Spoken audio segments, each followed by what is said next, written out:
This is Sports Shorts Radio. It's the fastest 2 hours on the radio, covering it all from the Fighting Tigers of LSU to the tracks of NASCAR on 104.5, 104.9 ESPN Baton Rouge. Now, here's Ronnie Rance, Joel Davis, and Buzzy Heidel. And welcome, everyone, to Sports Shorts, presented by LeBear's Casino in Baton Rouge. Ronnie Rance alongside Joel Davis, no Buzzy Heidel. He is slaughtering animals this weekend. It's every weekend. Sports Shorts today, of course, we're going to talk a ton about the New Orleans Saints loss, which does this loss, is it just a blip on the radar, or is it a sign of problems and things to come? We'll talk about that. Of course, you know, being a weekly show, we haven't done this show since Texas A&M. 7 overtime loss by LSU, although that seems like so long ago because we've every day in the last 7 days we've talked to a million people about every play, but we're going to give our take and we're going to talk about that LSU A&M game and all the ramifications. A little high school football state championships are right around the corner. That's next week. We'll actually talk to Cecil Thomas, Walker High's new football coach. He was an assistant during the season. A couple weeks in, bam, got the call to the big leagues. Got moved up to a head coach. Pretty good gig to get bumped up to. Well, that's the thing about Walker High, kind of a sleeping giant in the Baton Rouge area. Their facilities and staff he's put together over there. Former NFL player on that staff, and so we'll talk to him and get his take and thoughts on some of the state championship matchups and select, non-select, and all that kind of stuff. So, busy show. Well, of course, we'll also talk about the playoff rankings and implications and maybe where LSU's going bowling and et cetera, et cetera. But first, I got to ask, what's up with the shirt? Oh, yeah. Yeah, I forgot about that.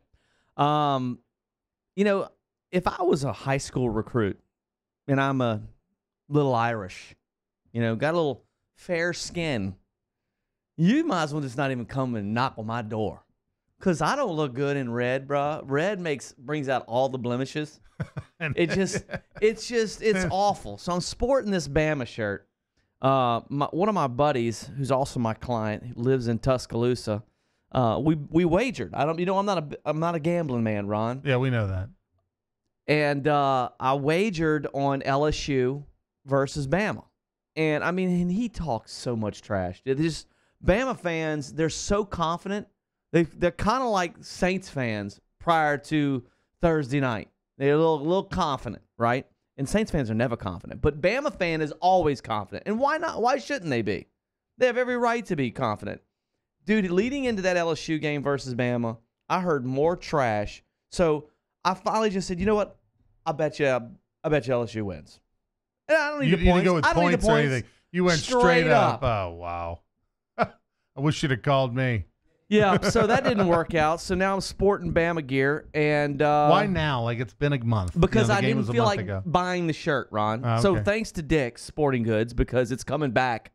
It's being returned today. After this show is over, I save the receipt, save the bag, all the tags. You're going to take it back? Of course. Oh. Who doesn't? I mean, of course. You think I'm keeping this? Thank goodness Lloyd, the intern, doesn't work there anymore. He'd have to report you. But I don't report me. I'm giving Dick's free advertising. If you need gear based on a lost bet, go to Dick's. And you want to return the receipt. Return it immediately after. Get a credit. This is a $30 T-shirt. At least you're wearing an undershirt there. That you're not. I had to cover as much skin as possible. You're not going to get the Fennel gel all over it. Well, I wore the undershirt. Are you going with that shirt the full 2 or like just hour 1 maybe? No, 2 hours. I told him I'd wear it. I don't know if there's enough undershirt for 2 hours. Like, I just think if you go 2 hours with a shirt on, no matter undershirt or not, you shouldn't return it. I just don't think you should. Tag still on it? Huh? Oh, of course, yeah, he's got the tag. No, I took the tags off, but I saved the tags. It doesn't matter. You're really pushing. Let me just tell you you're something. really pushing the Dick's Sporting Goods this envelope. This is so on this easy, one. y'all. I mean, I don't know where you're from, but all you have to do is say it was a gift. People don't leave the tags on as a gift. Oh, it was a birthday gift. That is just my so uncle rancid thought of I you. was a Bama fan, and I'm not. They don't even ask a question. I mean, come on. It's less than 24 hours. Oh God. Y'all are All right, stupid. Like so- you've never returned anything. Not so not that I stupid. used Oh, stop on it. purpose. Well, let me ask you something. You ever tried anything on in a store? Sure. Okay.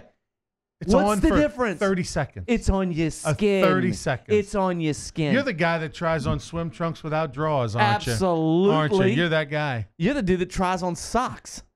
That's not true. That's no, disgusting. that's kind of stupid. You No try one's on ever, shoes. no one's ever I done that. guarantee you've been to a store because you're this guy. You wear shoes without socks. Guarantee. I've never tried on seen you socks without No, with let me shoes without finish. socks. Ever. I On a guarantee. store? Yes, you I always have. put the little Those thingy penny on loafers. the little net No, sock thing. you're a pretty. Dick's has got those. we Every got- store's got the little net sock the or fake the sample socks. sock. I've got. You that's put all on right. a sample sock that There's a somebody sample else has sock? had on their foot. I've actually. In That- the old days, they used to do that. See, now you've taken it to a Yeah. whole nother level. So you've put your foot in a dirty sock, in an old sample sock. and back then in you've the day. let somebody put their foot in that same sock. Have you seen your feet? I mean, you know. Good gracious. Yeah, I'm just saying. Like, I know that That's might be 10 gross. times worse but than I'm what not I'm doing. selling the sock. You see what I'm Huh? saying? It's my choice to put on the dirty sample sock or not. Somebody is going to buy that T-shirt, you know, in a couple weeks, thinking they're And you getting know that, what? and And they're you going know to put it what? on, and they're going to have Joel Famunja No, all over them. This Famunja is phenomenal Famunja. Oh my God! This is All right. Joel Davis Famunja. I sure right. hope this doesn't extend to a trip to the pharmacy in This any way, is- shape, or form. This is, I'm have you like, ever had any my kind of is- skin rashes No, of any absolutely kind? not. All right, so Joel's Some lost the rough bet. He's elbows. got to wear the Alabama T-shirt the whole 2 hours. And just don't go to Dick's if you need an Alabama T-shirt, the one in Baton Rouge. Just don't go No, there. buy the Take large. a shot. Buy the large. Get a gray at least. I'll gray sign. one at I'll least. sign the tag.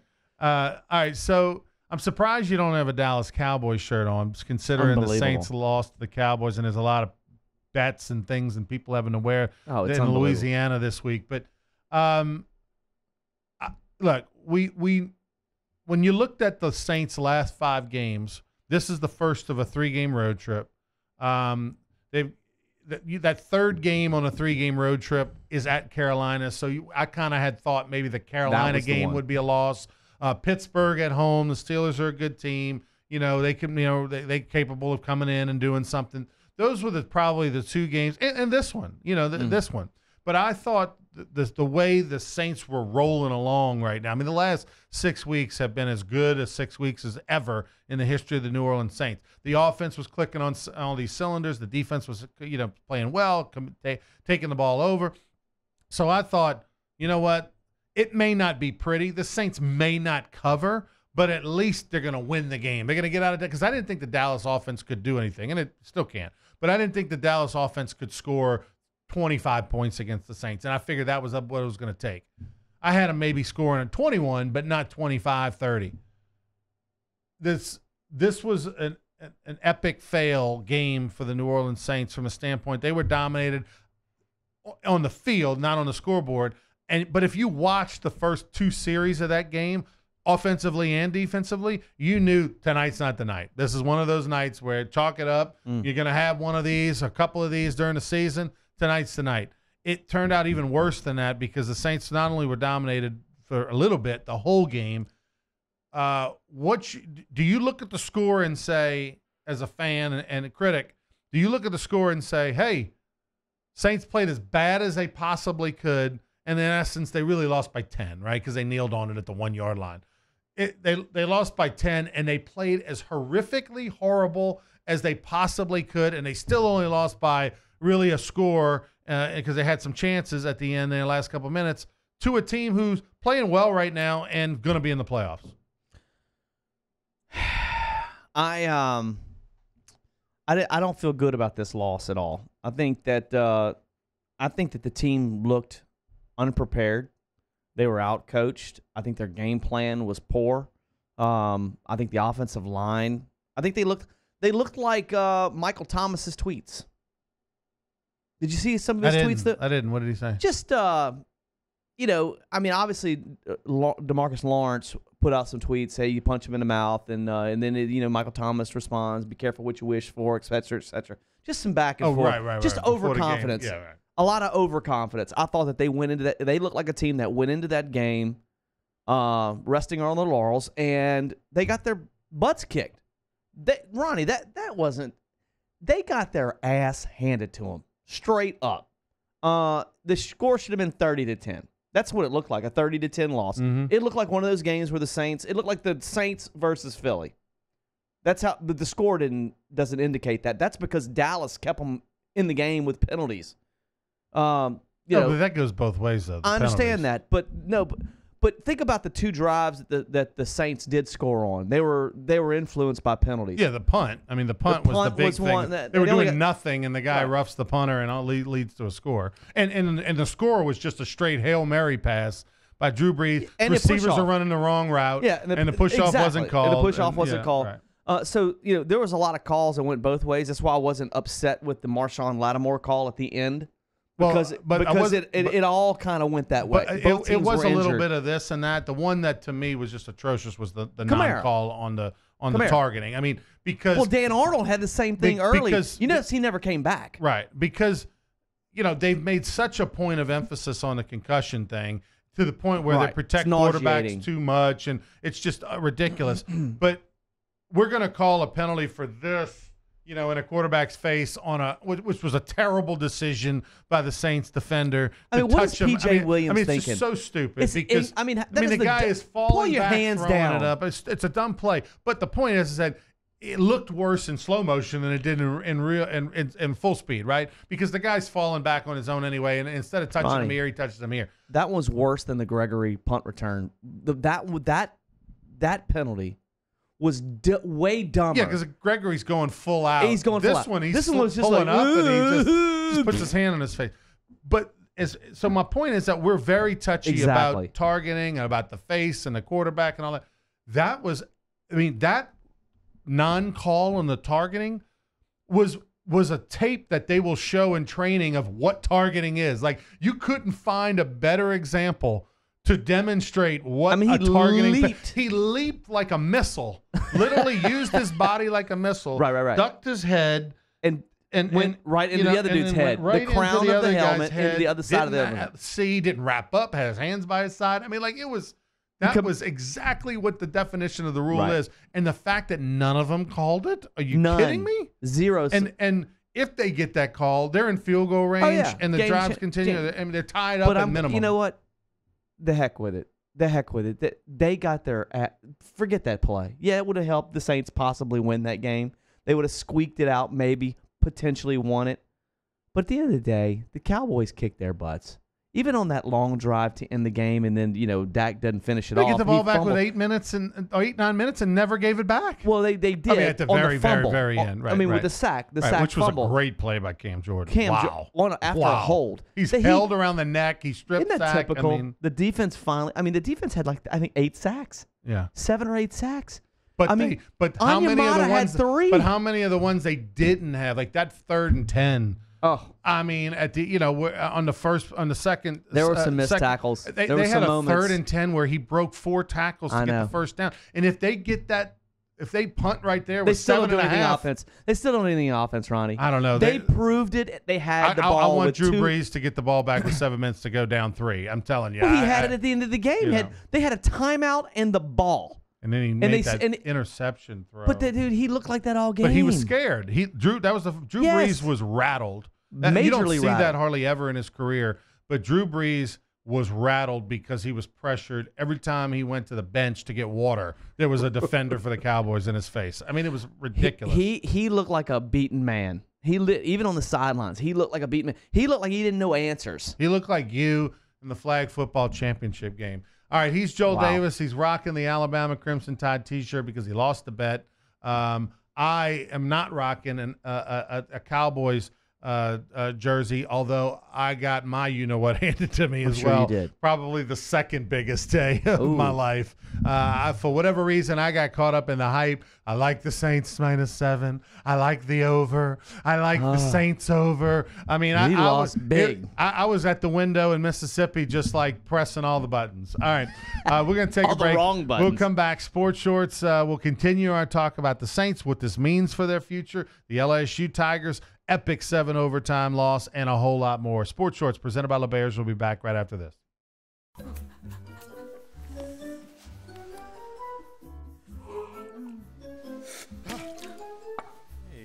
Heater outages hurt everyone. Don't be a victim. Call AccuTemp and schedule your maintenance check today. If you're an avid sports fan, then you need to check out the Louisiana Sports Hall of Fame, located in historic downtown Natchitoches, next to the Chateau St. Denis Hotel and the Natchitoches Convention Center. The Louisiana Sports Hall of Fame is where the rich history of Louisiana sports is told through the pictures, artifacts, and by the legends themselves in video archives. Come to the Louisiana Sports Hall of Fame and Northwest Louisiana History Museum and visit a world-renowned architectural marvel. For more information and to purchase tickets to the annual Louisiana Sports Hall of Fame events, visit lasportshall.com/purchase.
Introducing the Mercedes-Benz family of vans, including the full-size Sprinter and the mid-size Metris. If these are your wingtips, if this is your gourmet latte, then these are your vans. Vans for professionals. Strictly professionals.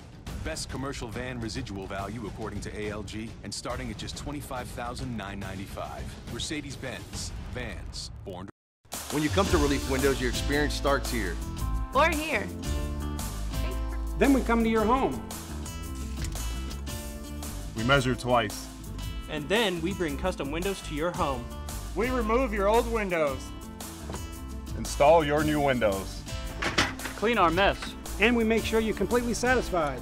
And all of this before you pay a dime. And at Relief Windows, our #1 product is customer satisfaction. Relief Windows.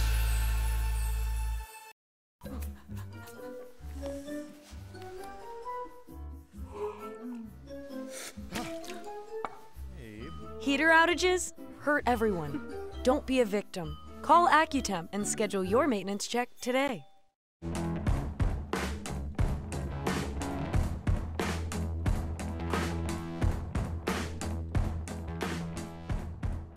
Sports Shorts Radio with Ronnie Rentz, Joel Davis, and Buzzy Heidel on 104.5, 104.9 ESPN Baton Rouge.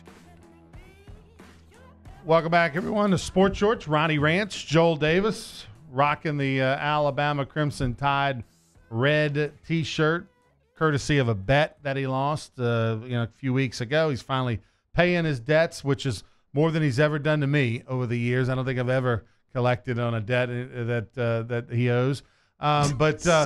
Sports Shorts presented by LaBerge Casino. We've got the high school football state championships will be in the Dome, not this weekend, but next. We do know on the select side, some of the teams that are headed there, include the Catholic High Bears, are now going to start getting season tickets in the Dome. They have gone now. This will be the third time in the last 4 years, I believe. So anyway, that's exciting. But we'll learn a lot more over the next couple of days. But joining us right now is Walker High football coach who didn't know he was going to be the football coach until I think September 10th or 11th or whatever. Got called up from the staff to be the head coach. Did a great job. Joining us, Cecil Thomas, the longtime high school football coach. Coach, how are you? Good. How y'all doing? Doing good, Coach. I guess the first question we had for you is, how difficult was it for you to take over a team? I mean, the transition to you. Not in the middle of the season, but early in the year. How difficult was that, and what was the first move that you had to make to kind of get the kids' attention?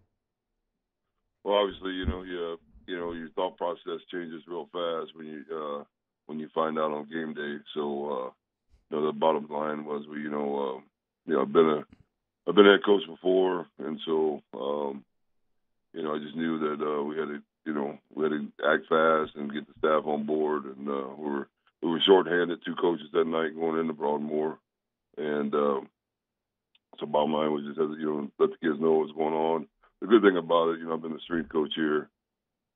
So I'm with the kids in the weight room all the time. And, obviously they believe in what we're doing in the weight room. And so, I think that helped with the transition right there, knowing that I've been with them all along, been with them every day in the daily grind. So that was an easy transition there. And but obviously it hurts when you lose your head man and you lose a DC that the kids believed in and played for. It's always tough. You never know what to expect, but you just gotta batten down the hatches. You gotta get after. You gotta get staff on board. You just gotta be able to roll. Well, Coach, congratulations on the opportunity. I know it's important for you to take over this program and continue moving it in the right direction. Very experienced coach, 18 years in coaching, played your ball back at Hammond High. I mean, being this close to home again, how important is that for you? And, you couple that with the facilities at Walker and all the opportunity there. This has to be an opportunity that any coach would want. And you're sitting right there at the top, and it's a great opportunity. Wouldn't you agree? Hey, there's no doubt about it. I mean, this is a special place. We've got a great community. We got great administration. Our administration backs us 100%. The community comes out on Friday night, supports our football team. All the way around, we got great athletes. We got great cheerleaders. We got great band. It's just such a community event every time we have a home game. And so we really have good support here. I'm blessed. Like I said, we're blessed with great facilities, blessed with great kids, and I had to, you never know where the path takes you. Like when I played high school ball here in Louisiana, and then ended up getting recruited to the University of Utah, playing football out there, and then I was out there for a little bit and coached out there, and then had an opportunity to come home back in 2014, and so I came back home, spent with my family down here in South Louisiana, and then different, and then God placed me on the path to be here, and so. It's just it's a truly true blessing, and my son's a freshman in the program, so be able to get him and watch him grow the next 4 years, and just watch our kids grow here. It's going to be fun. Visiting with Cecil Thomas, the head football coach over at Walker High School. The Wildcats, of course, made it into the playoffs after a very successful season and a crazy season. Anytime you make a coaching change in the at the early part of the season, kids did a great job. Staff did a great job, kind of rallying around. You got a guy on your staff, Cecil, Tyrone Hughes, former Pro Bowler with the New Orleans Saints. And I know after the Saints game the other night against the Dallas Cowboys, this time of the year, people are always asking Tyrone his opinion of the team and that kind of thing. But how are the kids responding, and have they YouTubed him and figured out who the heck that guy is? Yeah, at first, they just like, oh, who's this guy? And then they realized that, what kind of accolades he had in high school and what he did in Nebraska, and then obviously what he did with the Saints, So, very blessed to have good guys around our kids and good coaches, and that's a key. Is luckily he had nothing going at the time, and I was able to call on him to come in and fill a void for us when we were lacking there, trying to fill out a staff in a short notice, So we were able to put that together, and so it's great to have his knowledge and his. He just not only does he know DB play, the guy was like special teams guru. He played for the Saints, so the guy's got a lot of good input on special teams, and really, really very valuable this year for us. They still haven't replaced Tyrone Hughes in New Orleans. I mean, they could use a returner of his caliber, and maybe that would be the difference in maybe a championship this year. Coach, looking at your district, that you're in very difficult district. You got teams like obviously Zachary, who's won 2 championships in the last 4 years. Central, who's got a great head football coach and Sid Edwards and a great staff there. And the list continues. Denham Springs, a good football program. Scotlandville, who's up and down yearly, but a lot of talent there. Live Oak with Brett Beard. How do you compete consistently in a district like this, especially when you look it up at Zachary? And how can Walker become the next Zachary, especially with the facilities that y'all offer? Well, that's the thing. I mean, we're in that growing process right now. We got to be able to learn how to. Our kids work hard, and we got the grind down. We got to keep grinding, keep getting better, and we got to be able to set that. Our kids got to get that belief factor that we're going to be there and be there all the time, and that's what we got to get over that hump with our kids right now. But good thing is we have numbers. We got great kids. We got good kids coming into the program. So our communities here, we're blessed to have kids coming in. But the next thing is we just got to keep getting mentally tougher, and obviously we got to knock off the Zacharies of the world, and hopefully we get there sooner than later. And that's the milestone right now. They've been ruling this district and obviously ruling the state what they do, and then hats off to them guys, it's fun.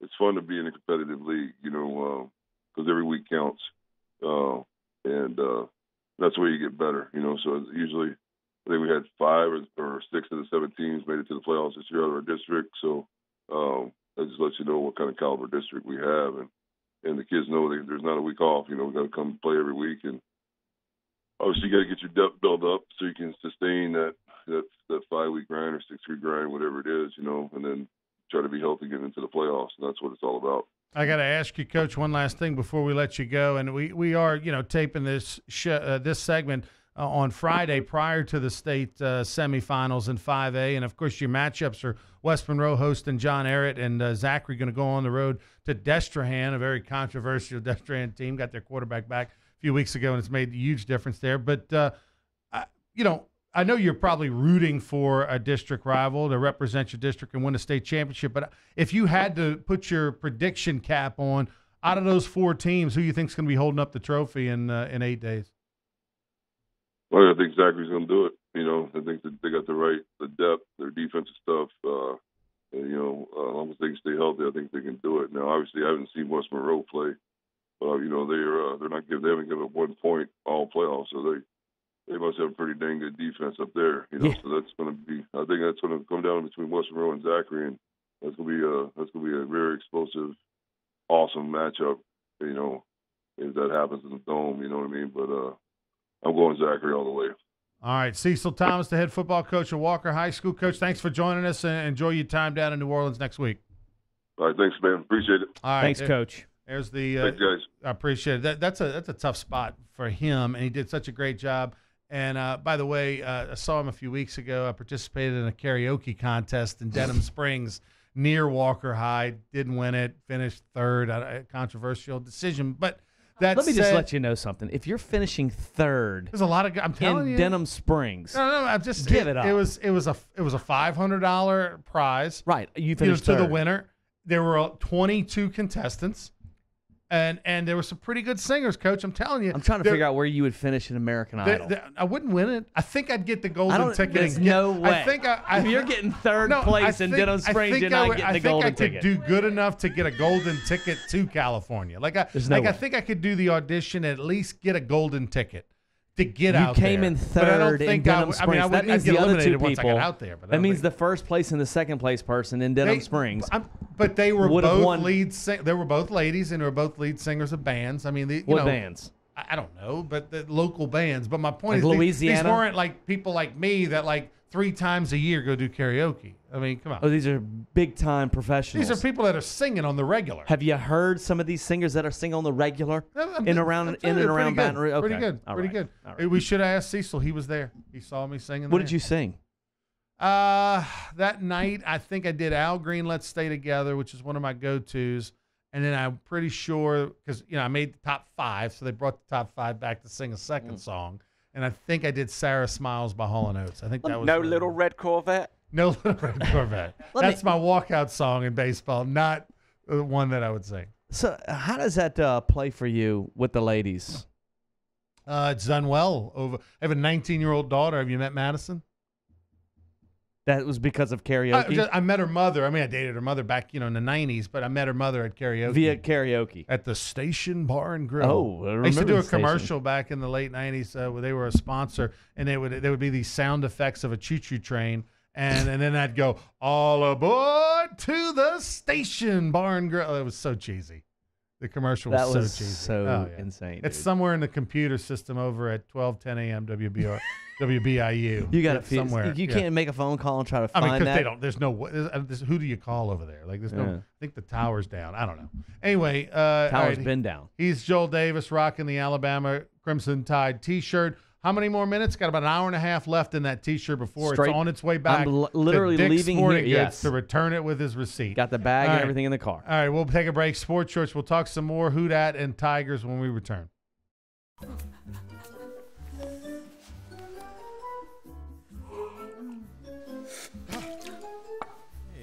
Heater outages hurt everyone.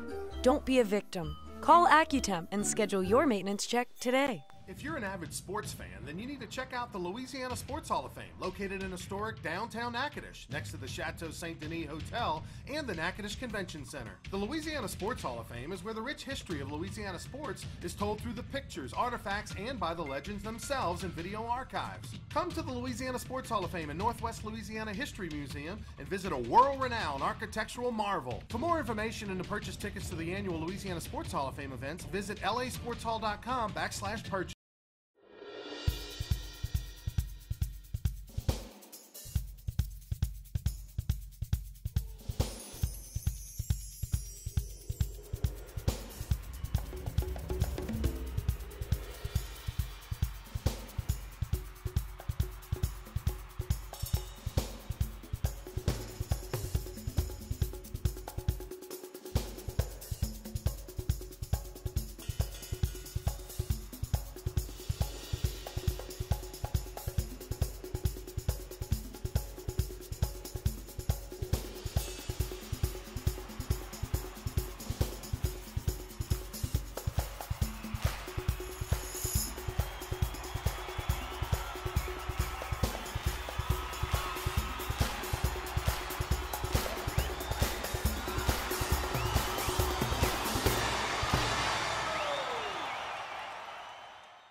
Introducing the Mercedes-Benz family of vans, including the full-size Sprinter and the mid-size Metris. If these are your wingtips, if this is your gourmet latte, then these are your vans. Vans for professionals. Strictly professionals. Best commercial van residual value according to ALG, and starting at just $25,995. Mercedes-Benz. Vans. Born to... When you come to Relief Windows, your experience starts here. Or here. Then we come to your home. We measure twice. And then we bring custom windows to your home. We remove your old windows. Install your new windows. Clean our mess. And we make sure you're completely satisfied. And all of this before you pay a dime. And at Relief Windows, our #1 product is customer satisfaction. Relief Windows.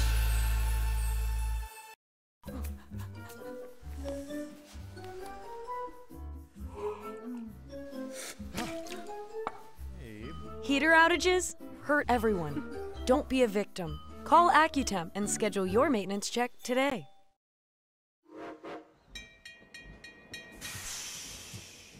All aboard!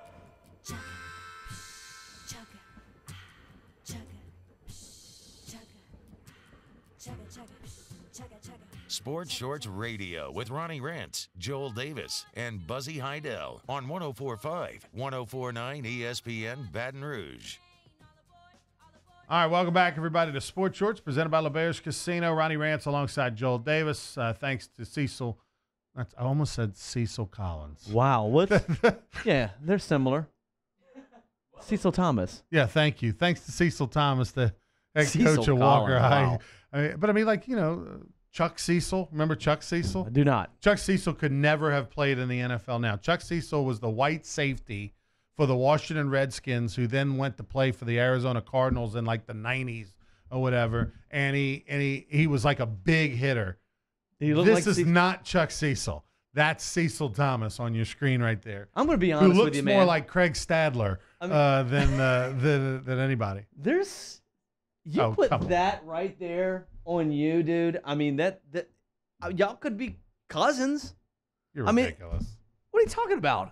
By the way, I can never grow that Fu Manchu Gone Wild thing he's got. Whatever. I like it. It looks good on. It looks good on him, man. I mean, let me tell you something. If you're a young man and you understand that guy's his throwing back, golf clubs. The guy on your screen. That's their strength and conditioning coordinator before as well. Right. I mean, right. That dude'll get you But, going. All right. So anyway, Chuck Cecil, by the Yeah. way, just educating you, was a hard hitting. Like he was the old school safety, lay you out. Like if you went alligator arms across the middle, he was. Put you out. And the NFL fined him and suspended him in the 90s for targeting players and for hitting players. Well, how Like, did you think Hollywood Henderson would be able to guy play would these days? That guy would never have made it past spring training or training camp. Most I of the mean, safeties from the 70s wouldn't be right. playing in the Oh, league today. Tommy Myers, former New Orleans Saint, used to big hitter. There's Chuck There he Cecil is. right there. Look at that dude. Yeah, played with the Packers, the Redskins, and the Arizona Cardinals. Yeah, I loved watching him play, but man, that dude could not. I guarantee could not play you, is he still alive today? today. Yeah. Okay, well, I don't know. If you pull up today's picture, I guarantee you there's still some sort of a mark in the middle of that On his nose right nose there and all, because it's right. probably happened so many times Yeah. it became a scar. That's when the helmet comes down and just when you're hitting someone with the crown of your helmet. Yeah. Your helmet. You would never. You would yes, know. Of course You've never I worn would. a helmet. Of course I you would. never you worn a dum-dum. football Oh, helmet. Why please. would you know that? You know what? I'm bringing my helmet to next week's show. You're not going to want to miss. I still have my helmet. From what? 10-year-olds? From when I was when I was 13 years old, my last year to play because I Wow. situation my knee. Who has their 2000? I their do. 13-year-old football I helmet? do. And I'm My bringing it. Wait God. till you see this thing. Yeah, it's probably the station, the one with that has the little strap that hangs down. Wow, I mean Tony is Look, just there it infatuated is. with Cecil. There's the Thomas. scar. Cecil, Chuck Cecil. There's the scar. Yeah, Look, it's well, right no, there. that's where his sunglasses were. That's the dumbest thing I've heard. It's the little white thing across the nose. No, where that's the called a sunglasses scar. were. So, wait. He looks pretty young What there. kind of was it? A Rydell? Was it a bike? What did we go with when you were 13? I think it's probably a ride. It might even be a Rawlings helmet. Oh, wow, that's not. That might be like the fake. You might have had No. the fake helmet, like it's the got the one plastic Dude, this that's is like the no, Cowboys this helmet's logo so on it or old. something Look, in the backyard. This helmet's so old. I A think shut? it has. I think it actually has like the straps. Yeah. In the top. Right. There's no cushion. Right. It's just straps to Yeah, keep your head from yeah. hitting the. That plate. might explain a lot. Speaking of, I got it. felt like 2 bars. I felt like I was wearing one of your 13-year-old football helmets with the straps last night or Thursday night rather, watching the Saints get pummeled by the Cowboys. Okay, So bad. I got to go right to it. Is this a blip on the radar? Is this something that we should just go, hey, look, it's 16 games. You know, it's rare that anybody goes undefeated. You know, the Saints have rolled off 10 in a row and have looked good, really good doing it, probably 8 of the 10 times. So, look, this is just on the road. Things happen. They ran into a buzzsaw. They'll be fine. Is that how you feel about this, or should we be more concerned? I think you need to be concerned with that offensive line and the way it played. I mean, they played very poorly. Max Unger probably had one of his worst games I've seen him have in a Saints uniform. Ramczyk suffered in that game. Now remember, Teron Armstead was not there, but Bushrod wasn't necessarily the problem in the game. I mean, he gave up a couple of pressures, but other than that, it wasn't really. It wasn't really all Bushrod. It was the entire offensive line struggled, missed assignments, missed blocking. I mean, if you go back the last few weeks, Brian Baldinger has been just singing so many praises for the Saints offensive line leading into this game. I mean, breaking down film, this team working in such a tandem, such a unit, just working together. It was complete opposite of that Thursday night. They looked disoriented. They didn't look like they knew who to block. It was poor. It was a poor, I don't know if it was a poor effort or it was a poor plan. Or they started eating the cheese. Or they had a really... Excuse me, what? Eating the cheese. What is that? It just means that they were listening to all their praises, and they were eating the cheese. Or they had a long Thanksgiving break. After, they won on Thursday night. Not eat the turkey, but eat the cheese. They won last Thursday, right? They won that game. And 31-17. Convincing. 4 turnovers. Versus Atlanta. It was a big win. But Atlanta moved the ball on. They did. They moved the ball. But guess what the next day was? It was Turkey Day for them. It was Turkey Day. And then how do we know Saturday wasn't Turkey Day? And Sunday that was a very lethargic effort by the New Orleans Saints. Now, I'm not a big believer in this will get their attention. Man, why hasn't the rest of the season gotten your attention? It looks like you just lost your attention for one game because they and had that's all been- it takes to be out of the playoffs. Right. Saints are going to have to win 3 games to win the Super Bowl.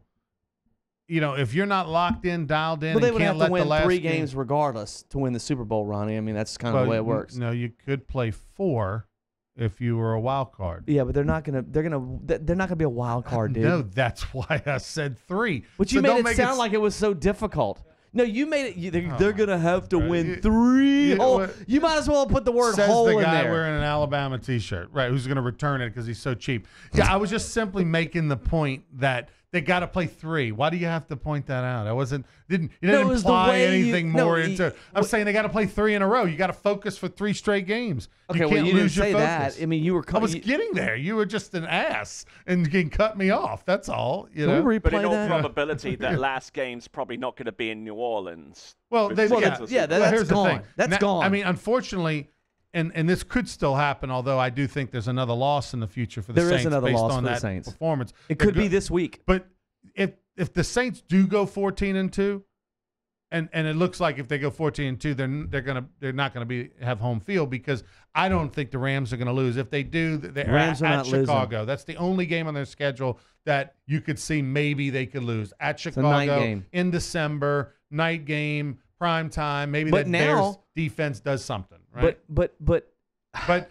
that said, the Saints could go 14-2 and not have home field advantage, and that'd be Which the would be first time in absurd. NFL history. That'd be the first time in NFL history a Absurd. team went 14-2 and didn't get home field advantage. Well, that's what you get for going on the road, sleepwalking into a team that has been talking smack all week about you.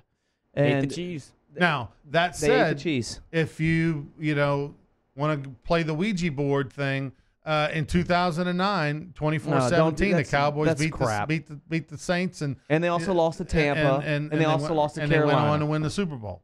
But look, man, I don't believe in any of that stuff. I mean, all that is such. No, but it does prove Crap. a point that, hey, look, you can There's look no bad. football You gods. can look bad. I mean, the Saints looked bad for 3 weeks at the end of that season, but yet they won the Super Bowl. So yeah, but they also could have easily lost to Minnesota in that championship game. I mean, if Minnesota doesn't who fumble made the a ball mistake 5 there? times. Williams. Huh?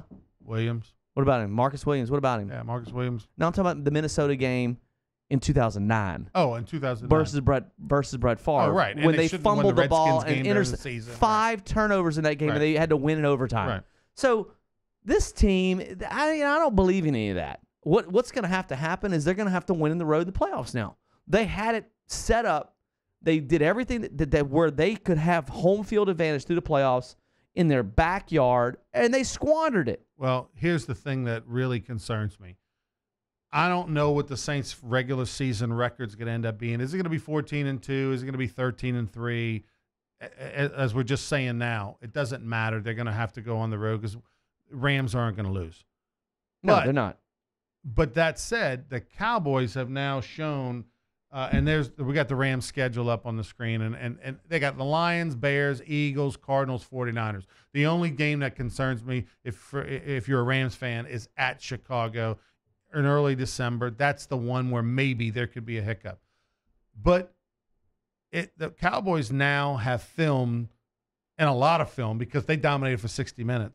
They have film now to show the blueprint of how to beat the Saints. Yeah, but you have to have the players to and beat the the Rams Saints. defensive line does. You know, the Saints overshot their skis at home and were able to put up a wall and throw up 45 points and beat the Rams in the dome. But now on the road, the Cowboys showed exactly how to pressure Drew Brees and exploit that offensive line. And the Rams have the personnel to do that. Look at even what Mahomes did, right? Who's a perfect example of what the Saints game could look like. The Saints have the weapons and have the ability, although they don't have the weapons like the Chiefs do, they do have the ability to put up a lot of points against the Rams. But just like what the Rams did against the Chiefs, when it comes down to it, the Rams have the weapons on defense, especially on the defensive line, to just change the game on one drive and force a turnover or just shut you down. Even if you've had success, all of a sudden, bam, 3 straight plays, they can sack you. And Saints are not beating the Rams on the road. no way. In the but championship also game. even It's more not so happening. now because the Cowboys have shown the way, and not a lot of teams have the personnel, but the Rams do. The Rams have the personnel Well, they'll even have. defensively. Well, now they even have more personnel because Aqib Talib comes back, Right. who they didn't have in that first Week game in the 15 he dome. comes back. And you saw, I mean, they did some things in that game that look. The Saints are in the same position that the Rams were in a few weeks ago. They got beat on the road by a team that they felt like they were better than. The Rams felt like they were better than the Saints. They lost. They came out of that game thinking, you know what? All right, we lost, but we learned something, and we come back in here in the playoffs, we'll win. So the Rams are licking their chops for an opportunity to play the Saints in Los Angeles. They really are. They know that they have their best player coming, well, the second best player on their defense coming back. They didn't even play in that game. Well, the Saints have the same argument. They didn't have Teron Armstead. They didn't have Teron Armstead there. The Saints will get Ginn back. They'll get too. Well, who knows if they'll activate him? I don't even know if they're going to activate him the way this team. I don't know. They may. They should. But they were kind of off early in the season anyway. There were some issues with Ted Ginn early in the season where Sean Payton was yelling at him and stuff like that coming. So he wasn't all in. I don't know what was going on with him. But they do have Brandon Marshall. Now you know why they signed him. They need another physical body that can get open. He wasn't activated last night. That was the third straight game. Well, he hasn't been activated. Not ready. Maybe he'll probably be ready next week. He'll probably be ready next week. Well, I think he's going to have to play next week because, and that's they another thing. They got to get him implemented. And we'll take a break, and when we come back, we'll talk about the Saints offense because a lot was made on Thanksgiving night when Drew Brees threw 4 touchdowns to 4 undrafted players, first time in NFL history that had happened in a game. Versus the depleted Atlanta defense. But doesn't matter. The point is that we overlooked a lot because the Saints blew out teams and Drew was playing great and the Saints were at home and they didn't have the weapons. But now when teams in the last couple games, now we know the Cowboys did it, but the last couple games, teams double-teamed Michael Thomas and Drew had the time and went to other people and made household names of nobodies. That all came to a crashing halt against the Cowboys because they didn't have time to throw the football. Right. They shut down Michael Thomas because they gave him extra attention. And Saints now truly don't – the schmoes are not going to work against some really good defenders. A big loss in that game last night, and nobody's talking about it, is Dan Arnold. He went out with a concussion after that catch fumble. That was another target that wasn't called. They missed him in the middle of that field last night because if you watched him early in that game, he was open. He was the only guy that was hitting the seams. I mean, that dude's a difference maker. He really is. And that hurt their offense moving forward in that game. It really did. And they didn't have that guy that could stretch the middle of the field.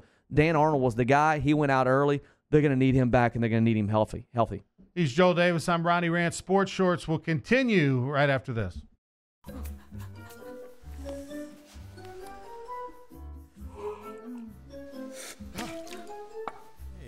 Heater outages hurt everyone.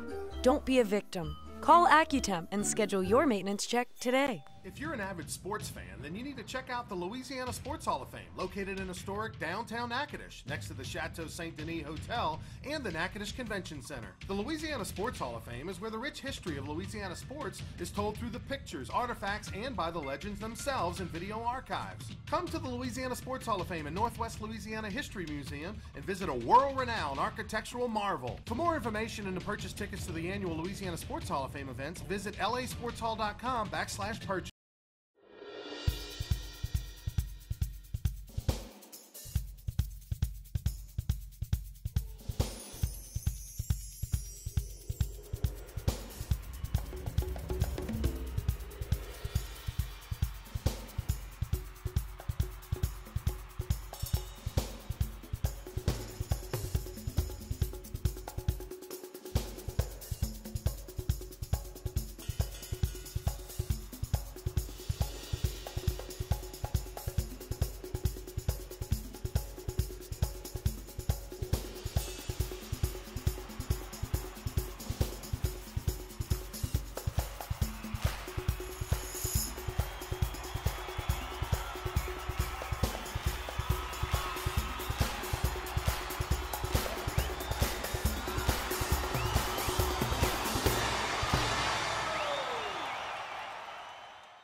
Introducing the Mercedes-Benz family of vans, including the full-size Sprinter and the mid-size Metris.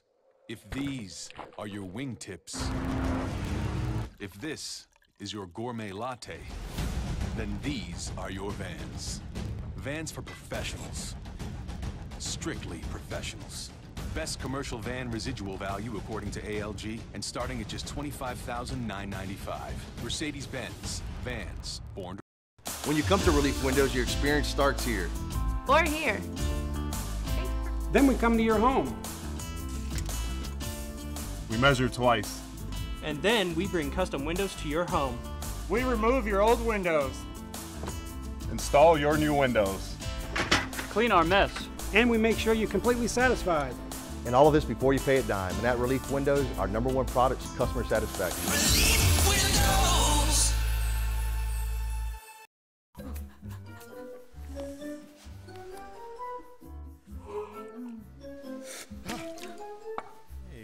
Heater outages hurt everyone.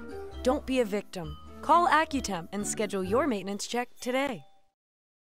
With the top left back and the sunshine shining. Cowboy, baby. West Coast chillin' with the booze whining. Be a cowboy, baby. Riding at night 'cause I sleep all day. Cowboy, baby. Sports Shorts Radio with Ronnie Rentz, Joel Davis, and Buzzy Heidel on 104.5, 104.9 ESPN Baton Rouge. Welcome back, everybody, to Sports Shorts. This segment brought to you by AccuTemp Heating and Air in South Louisiana. AccuTemp, a proud sponsor of Sports Shorts. You know, with the weather the way it is, one day it's 20, the next day it's 80. But let's face it, cold weather is coming. It's going to be here most of the next few months. A lot of you guys either just fired up the heater and it didn't fire up, or you got the goofy smells, or you're hearing the clunking noise. Give AccuTemp a call. That's 225-263-8500. That's 225-263-8500. AccuTemp, a proud sponsor of Sports Shorts. Before the break, we were talking about the Saints' deficiencies. I said that I thought that the wide receiver situation got exposed. You're talking about, you didn't mention Ben Watson. The Cowboys shut down throwing to the backside of the backfield. They gave extra attention to Michael Thomas, and the Saints don't have enough others to make a difference. And, oh, by the way, Drew Brees didn't have time to throw the football. That's a formula that scares me when you could potentially play teams like the Bears, potentially play the Cowboys again, potentially play the Rams, who we know the Rams' defense isn't great, but what they do well gave the Saints trouble last night, and that's that interior defensive line. And they'll be better with Aqib Talib. It'll allow them to do different things defensively. What the Saints need to be concerned with is Eli Apple. And, I mean, he was bad in New York. I mean, that was one of those. Guess who knew that? The Cowboys. I mean, they played Eli Apple twice a year for the last couple of years. So they understand what what the Saints have in Eli Apple, and they let everybody know it. Hey, just go wherever he is. Hey, look, he's going to make a play here and there, but he's clearly not a big-time cornerback in this league. He's not a first-round draft pick where the Giants picked him. He struggled last night at times, but then he made a couple of plays as well. But at the end of the day, man, Lattimore is not playing to his level that we expected from last year. Not at all. He's not an elite. He's a very good corner. Let's just put it that way. He is a very good corner, but he is not elite. He is not the Revis-type cornerback that we all were hoping to see. I'm not sure if it was his offseason that he didn't prepare well enough. Kind of came in and he ate the cheese as well, being the defensive rookie of the year. But he is not ate the cheese. He is definitely not that elite corner that you would hope that he is. He's just not. I mean, he's good, but he's not elite. Well, look, when it's always an interesting dynamic when teams trade for other players, right? And for the most of the time, teams aren't getting rid of a player that they really love. They're usually getting rid of a player because they're tired of him. Or quite frankly, they're not playing well. Or, you know what? We think we've got better. Okay. But how do you explain the Mack trade and the Cooper trade?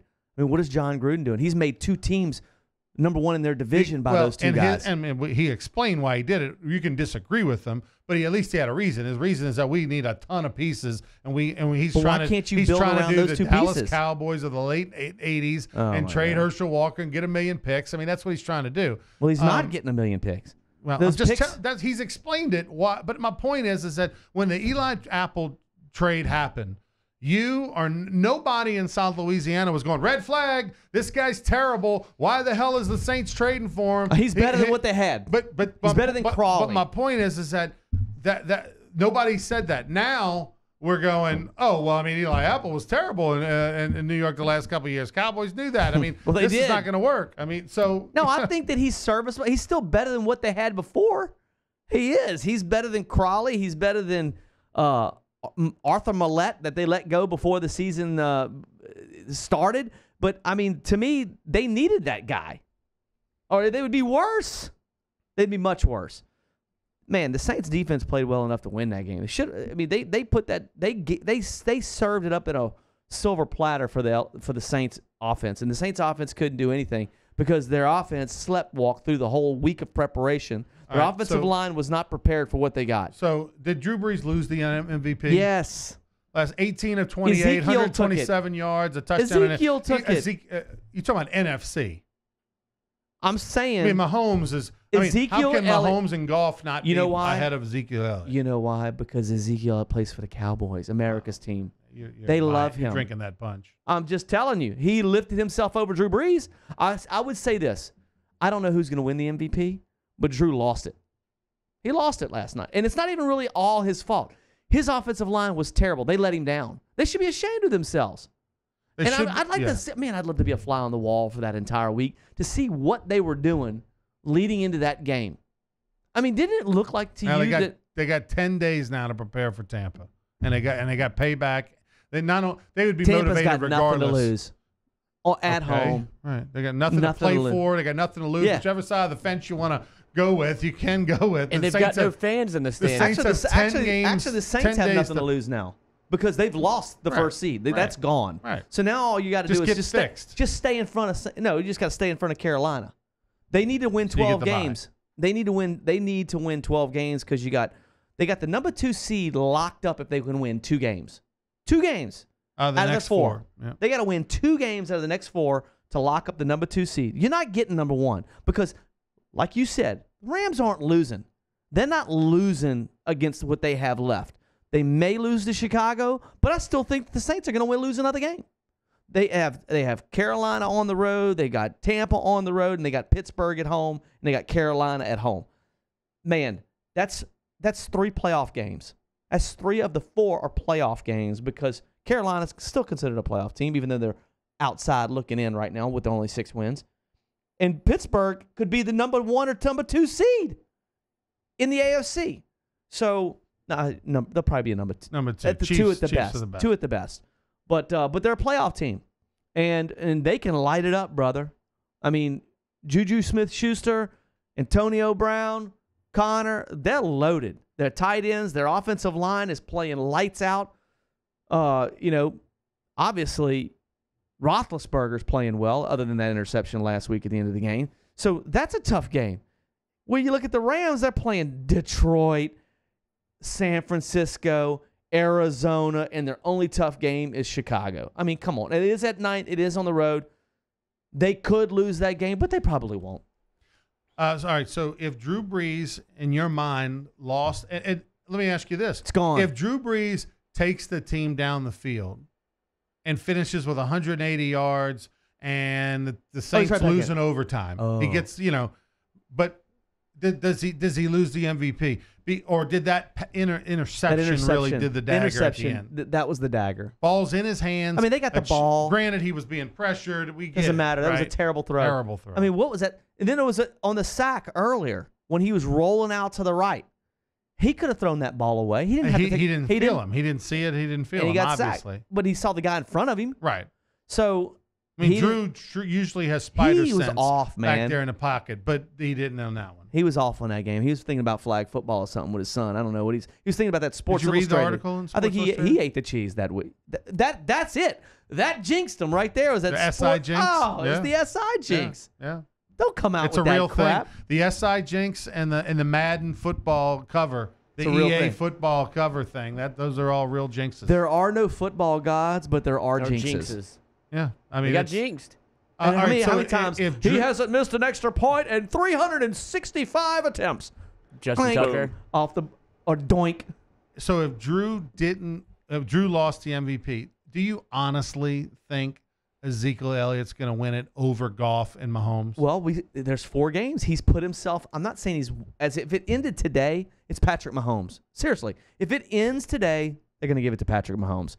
If it ends in 4 weeks, we don't know. Cowboys are 7-5 right now. They're 7-5, and it's in 4 games left to play. I'll tell you who the MVP was last night. It was Dak Prescott. Dak Prescott went 24 of 20 Thursday night. He was fantastic. 24 of 28, 228 yards. He was on fire. That third down run for 12 yards. Jacob Hester and I talked on Thursday and before the game, and we both thought the Saints would win because we felt like the Saints were going to try to at least sell out against the run and make Dak Prescott beat him, and we didn't believe in 2018 version of Dak Prescott could beat him. He proved us wrong. He played one of his best games in a Cowboys uniform. Yes, he did. And oh, by the way, when the game was on the line with 7.5 minutes, he did and it. the Saints had a little mojo, he broke 4 tackles and picked up a 3rd and 10 with his legs. And that right there was the dagger. I mean, granted, a lot of really things wasn't the dagger because he got sacked and fumbled, a and lot they had of a things chance. could have happened, but Wasn't the dagger. in that moment though, had the Saints gotten the ball back with 7.5 minutes to go, they still wouldn't have done anything, Ronnie. I disagree. The Saints were moving the football in the second half. They had 0 points. They had 10 points in the second half because of penalties. You got Drew Brees. The ball was 7.5 to go. Ronnie, I have full confidence they're going to go down and get a field goal. Yeah, only if Gregory has another 15-yard penalty. They have another pass interference called, another holding call in the second. So Let me tell you something. negative. That offense it's did nothing unbelievable. When Dan Arnold went out, this is why they I did can't nothing. watch a game with you. I never, ever want to watch a Saints game with you. I mean, it's incredible how You've eaten the negative cheese. you are. Ronnie, what did they do offensively in the second half that wasn't They did a little bit more than in the first half, but the point is they didn't have the ball in the first half. Dallas had the ball the entire Saints first punted half. every time they had the ball in the first half. What? Yeah, because they were terrible.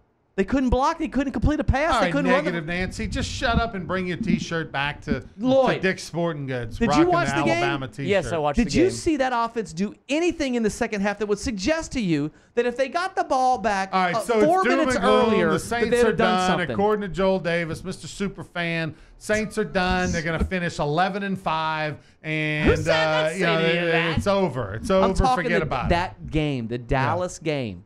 The Dallas game. That offense did nothing. And the only time they did anything is when Dallas helped them do something. Seriously. After Dan Arnold went out. Before that, they were moving the ball a little bit. But when he went out, they did nothing. Even in the second half. By the way, what happened to Ben Watson? He went into the game plan.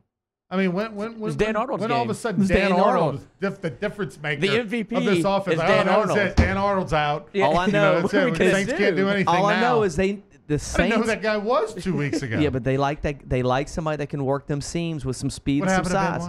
Watson? They didn't put him in there to do that. I mean, Ben was a guy, right? He's on You know? maternity leave. I mean, what the heck? Well, I will say this: at what point in the second half did Drew Brees have time to throw the ball? None. That defensive line kicked the Saints' butt. By the way, Ryan Ramczyk, after the game, was seen in an arm sling. That's not good. I'd like to see when he was hurt because he didn't play very well either. Was he hurt in the first quarter? Did that play a part into why they played so poorly?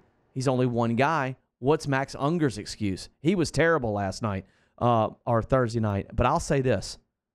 That Saints offense struggled from beginning to end.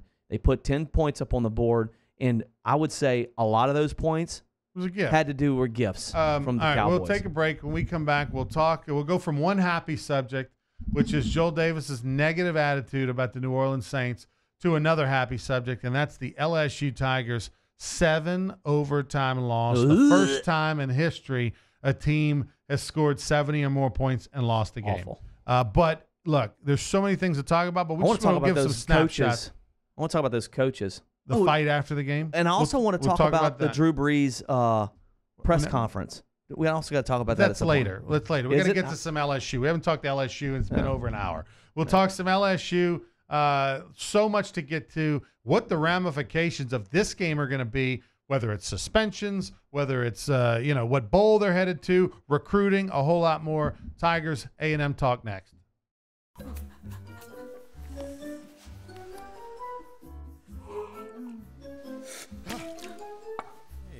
Heater outages hurt everyone. Don't be a victim. Call Accutemp and schedule your maintenance check today. If you're an avid sports fan, then you need to check out the Louisiana Sports Hall of Fame, located in historic downtown Natchitoches, next to the Chateau Saint Denis Hotel and the Natchitoches Convention Center. The Louisiana Sports Hall of Fame is where the rich history of Louisiana sports is told through the pictures, artifacts, and by the legends themselves in video archives. Come to the Louisiana Sports Hall of Fame and Northwest Louisiana History Museum and visit a world-renowned architectural marvel. For more information and to purchase tickets to the annual Louisiana Sports Hall of Fame events, visit lasportshall.com/purchase.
Introducing the Mercedes-Benz family of vans, including the full-size Sprinter and the mid-size Metris.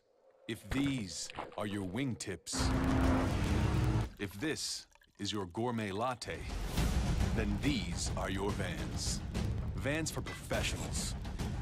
Strictly professionals. Best commercial van residual value according to ALG, and starting at just $25,995. Mercedes-Benz. Vans. Born to... When you come to Relief Windows, your experience starts here. Or here. Then we come to your home. We measure twice. And then we bring custom windows to your home. We remove your old windows. Install your new windows. Clean our mess. And we make sure you're completely satisfied. And all of this before you pay a dime. And at Relief Windows, our #1 product is customer satisfaction. Relief Windows.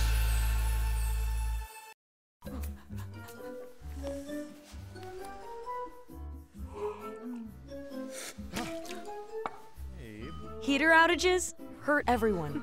Don't be a victim. Call AccuTemp and schedule your maintenance check today. Love and happiness. Yeah. Something that can make you do wrong, make you do right. Yeah. Sports Shorts Radio with Ronnie Rentz, Joel Davis, and Buzzy Heidel on 104.5, 104.9 ESPN Baton Rouge.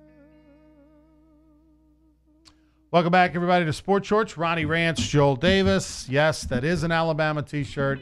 Yes, Joel knows he's wearing it. Yes, he lost a bet. That's the only reason he's wearing it. Yep. How's that feel? I hate the color red. I don't like wearing red. Brings out the blotchiness in your face. I mean, it's kind of like you in lavender.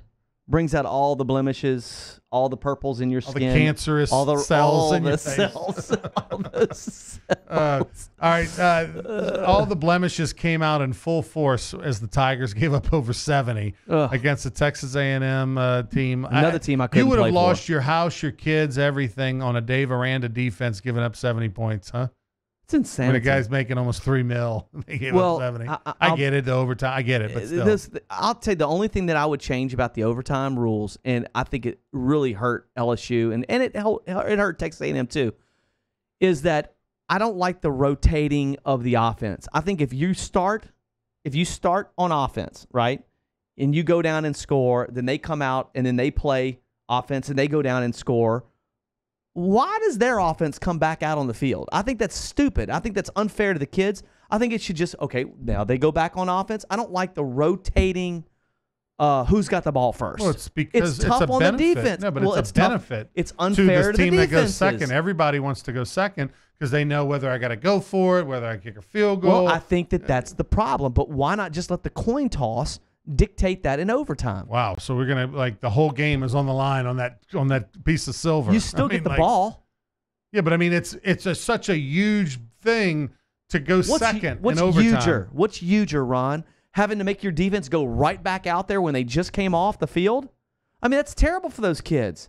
You saw it. How you knew when LSU, when they went down and scored, and vice versa, and the defense had to go right back out on the field, nothing was going to change. The defense was gassed, bro. Both of those defenses were gassed. So, to me, I think that that's something that they need to look at for Why safety is the defense issues. gassed, but not the offense? That's what I want to know. Like, is there something special about defense versus offense? I think pushing is easier. I think pushing forward is easier than pushing back. Aren't they both pushing forward? This is the best. That's what you came up with. You came up with it's easier to push forward versus pull. No, I didn't say pull. Nobody's pulling. I said it's easier to push forward than it is to push back. Oh, my God. Spoken from a guy who last strapped on his Davis, shut helmet when he was 13, and he's now 50. Wow, that is amazing. I mean, push, pull. That is. No, I never said pull. Oh, just push. Yeah, Just push. Push It's harder. forward. It's easier to push forward versus push back. Pushing backwards. That's right. No, Gotcha. pushing back. Pushing, whatever. Right. That's amazing. All right. LSU's defense, Do you by the ever way. hear in the NFL, oh, their offense looks exhausted. Their offense just looks like they can't even look at the offensive line. They got their hands on their knees. You never hear that, but you hear that all the time about defensive lines. Ron, are you okay? I'm okay. I mean, we're on TV. This is a 2-hour It's show. more tiring to talk pushing forward. Let me just than say to this. Talk pushing backwards. Why don't you just let it Oh, go? my I mean, you're on TV. You're not hiding that. I'll turn sideways. It's like by the way, he's yawning in the middle of my comments, 'cause it's and he's so trying to entertaining. pretend like it's not. And it's he's not coming through yawning. my teeth. And he's The- on the TV. yawn. So imagine yawning, but trying not to yawn. Okay. You're not going to cover Everyone it up. knows what that is. They've all done it. Right, but you're doing it on TV. 2-hour show. There's so much to talk about, and that is offensively.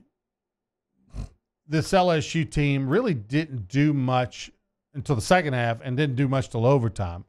But there's been a lot of you could break down this game for hours, but there's a lot of criticism has been handed out to this LSU offense, to Steve Ensminger, on the final drive in regulation when they had the ball. They got the ball back. They decided not to go for the first down. Yeah, just milk, run the clock down as long as they could, punt it, and play defense. I mean, I can't. So my question to you is, I think it was 3rd and 6. Might have been 3rd and 8, but it was 3rd and 6, 3rd and 8. Would you have done that differently? Even retrospectively, would you have done that differently? Would you have tried to throw the football versus running it, milking the clock? A&M ended up getting the ball back 78 yards away with 1:29 and no timeouts. I mean, I think what they did was exactly what you should do. 100%. We're on the same no, page. not 100%. Oh, I agree. Because I think they played it perfectly. You keep it on the ground. You make them burn the timeouts. They had a couple of good luck. You've got Devin White and LSU's defense and Greedy Williams back there. You got it out. 78 yards, 1:29 With and no no timeouts. timeouts. With the guy who's completing less than 50% of his passes. Who's had a terrible second half. I'm good with that. I'm Nobody, okay has with it. anybody even talked about the Grant Delpit dropped interception? And oh, by the way, you knew that it was going to happen as soon as he dropped it. Hit him right in the gut. Although I didn't like the play call on 3rd and 6 or 8 or whatever it was, that quarterback just sweep to the right. If you're going to run the ball, which I'm okay with, run a jet sweep. They scored a touchdown on that. Run a jet sweep. Yeah, but not when a game's on the line and A&M knows you're going to run the football. A&M did not knew LSU was never going to throw the ball. What should they have I'm called? just saying, even though they probably wouldn't have gotten a first down, if you run a jet sweep and hand it off, if you give it to your running back traditionally with some kind of really good run block, he's got a chance to make you miss, be athletic, something crazy could happen.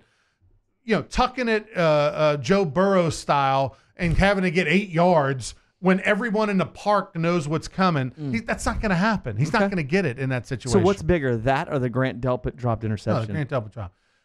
I'm just saying there's been a lot of question marks, a lot of Monday morning quarterbacking where people thought that LSU should have been aggressive and thrown the football in that spot. I disagree. You put it over into the hands of your defense, which have been playing very good in that second half. Shut 'em down. 78 yards, a minute 29, no timeout. Shut him down. Even if they had Tom Brady, I'd like my chances in that situation. Tom Brady's a little bit better than Mond. But Mond made unbelievable plays on that drive. The fourth down, the third and 19 with 3 seconds left, or whatever it was. I don't know. 3 seconds. 1 second left. That throw to the end zone was incredible. I mean, that's a clear path. Nobody in his face. That's just let it rip, dude. Yeah. I'm gonna throw it to a spot. You go make a play. Yeah. They knew that. There was no reading that defense. So here's my question to you: Is where were you when you were watching that game? Is there a story there? Were you at home? Yeah, I was at the house. Okay. Were you by yourself? Were you with the fam? I was by myself. Because they know better than to watch a game locked with up you, in my right? room. Locked Because up I mean, in my you're room. miserable to watch a game with. I can speak firsthand. So you're in the. I'm not as bad as I was back then. You're Ronnie. in the bedroom and you're watching the game. Ronnie, I knew LSU was not going to win that game. I knew it when Grant Delpit dropped that interception. You see it all the time. When teams give teams a second chance. For example, if Drew, like Thursday night, if that dude drops that Drew Brees interception at the end of that game, the Saints are going to go down and score because that's just the way football is. You give the other team a lift of energy. You just said, we don't want it. Y'all go take it. And that's what happens. The whole offense is going, whew, man, boy, did we just catch a break. We need to take advantage of this. And then you suck the living life out of the defense. The marrow. You do. You suck it all out. You're thinking, man, that would have ended it. So now the whole defense their mentality has changed. The offensive team's mentality has changed. The psychological game is now on. It's warfare, and the offense is going to win because you gave it to them. So that Grant Delpit, to me, interception that he dropped that hit him right in the gut, and it wasn't an easy catch, but it's Grant Delpit. We've been singing his praises all year. He's got to make that play. That, to me, was way bigger than the run that you're talking about with Burrow. Were you one to watch that game? And I know you wanted those calls to go differently for LSU as a fan, but did you watch those games and think that the calls were wrong?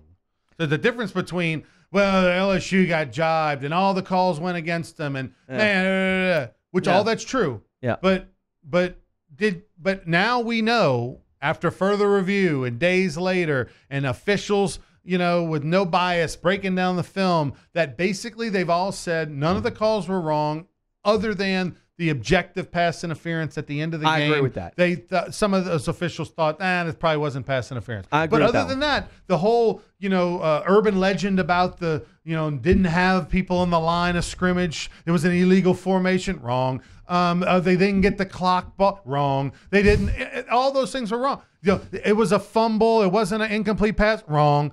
Well, that one could have been a fumble.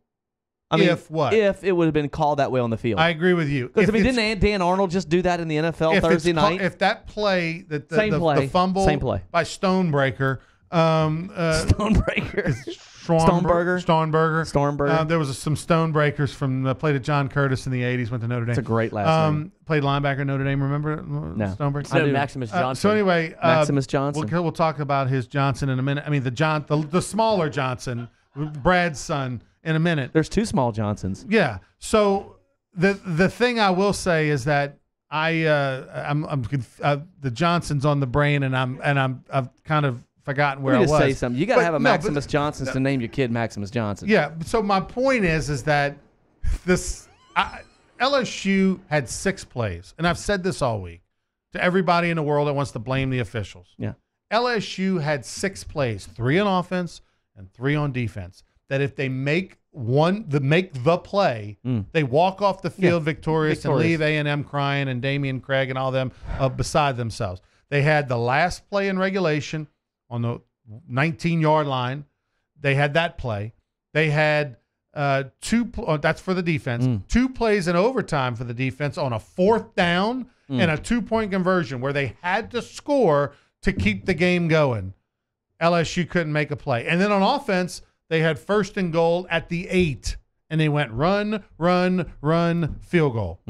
If they take 3 shots into the end zone because they already got a chip shot field goal. Right. They didn't play to win. That guy, I was even okay running the ball on first down, maybe even running the ball on second down. But when you're 3rd and 6, and you know if I score a touchdown, the game is over. We get on the bus and go back to the airport to fly to Baton Rouge, and we run a freaking quarterback draw, and my guy's not named Michael Vick. I mean, like, I don't understand that. That is and I know they had success running the draw, but in that small space, in that moment, that's your best play? Yeah. Like, that's it? That's your best play is quarterback draw on 3rd and 6?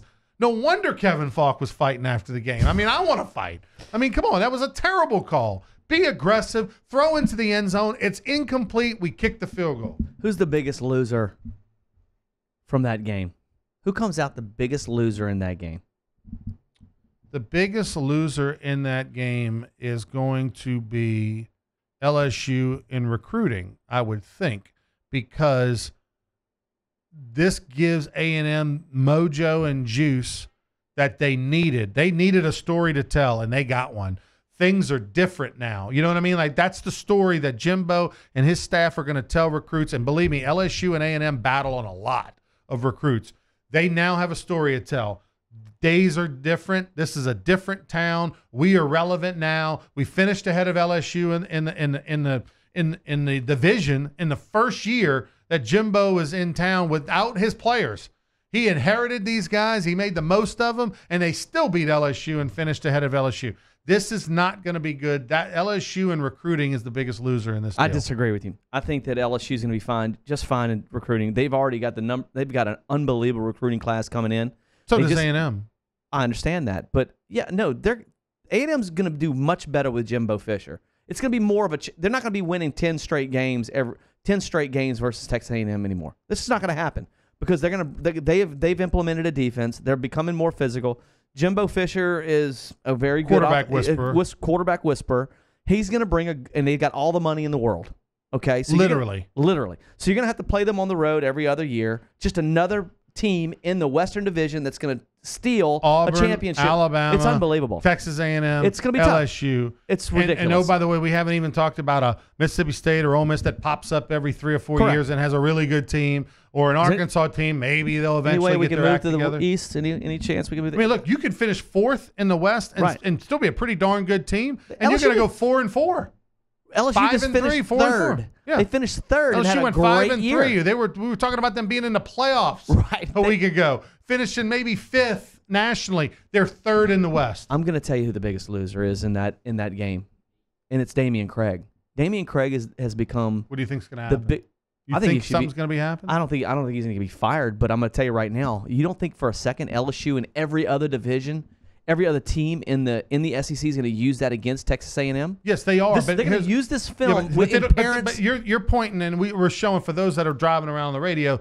You know, on the screen in studio, we're showing the famous picture of Kevin Falk and Jimbo Fisher's nephew with hands on each other. But you notice about this picture? There's no Damian Craig in the picture. No, but there's new video that's come out, Ronnie. But I've seen some of the new video. There's not any audio, and that's all that matters. Damian Craig was out there cursing the LSU coaches and challenging them and threatening and players. But until there's audio, but coaches don't do that, man. A 50-yard. It doesn't matter. It's not going to affect them to the way you think. I'm not saying he's going to be fired. Damian Craig's going to sit in those households and be cool and hip and be a good recruiter no like doubt. he is. No doubt. And it's not going to affect the way you think. No doubt. But you know what? LSU's still going to be able to use it against Texas A&M. Do you want your son playing for this type of organization? Look at Jimbo Fisher's history with players, allowing them to do. Jameis Winston's a perfect example of letting some of these players get away with murder without discipline. Table. I mean, those are the things that LSU is going to be able to use against him, just the way Nick Saban probably uses. Dressing out when he was suspended. No doubt. It's like 3 things. I'm just telling you. I think that Texas A&M, LSU, the alleged girl thing. Most people feel like if you listen to the national media, you listen to me, feel like LSU was robbed. They feel like LSU was robbed, whether they were or they weren't. But that's kind of what's out there, that LSU was robbed in this game. So even though they lost and they're going to lose a bunch of money, unless they are able to get into that New Year's bowl game, Fiesta, Peach, somewhere around there. Fiesta. By the way, we're going to talk about that. unless they're able to get into that, it's not going to hurt LSU at all. They just picked up a huge recruit in Maximus Johnson.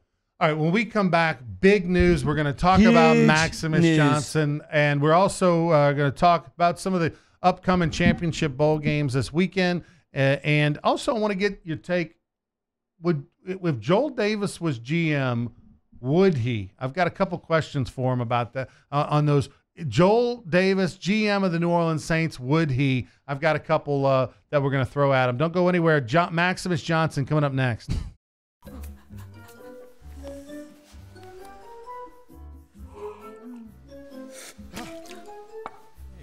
Heater outages hurt everyone.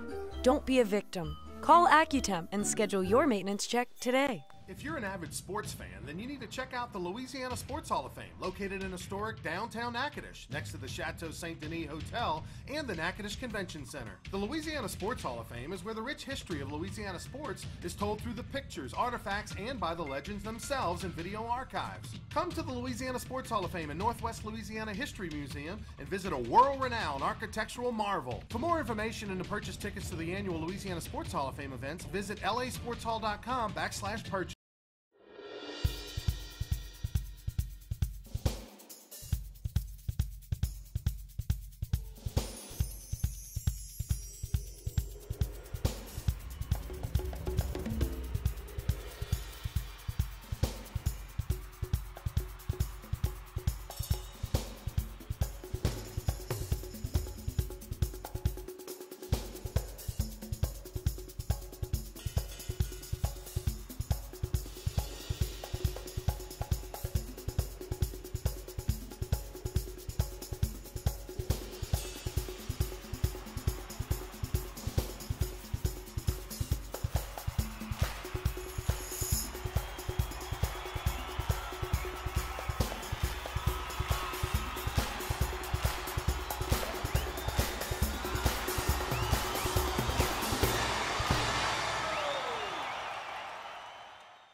Introducing the Mercedes-Benz family of vans, including the full-size Sprinter and the mid-size Metris.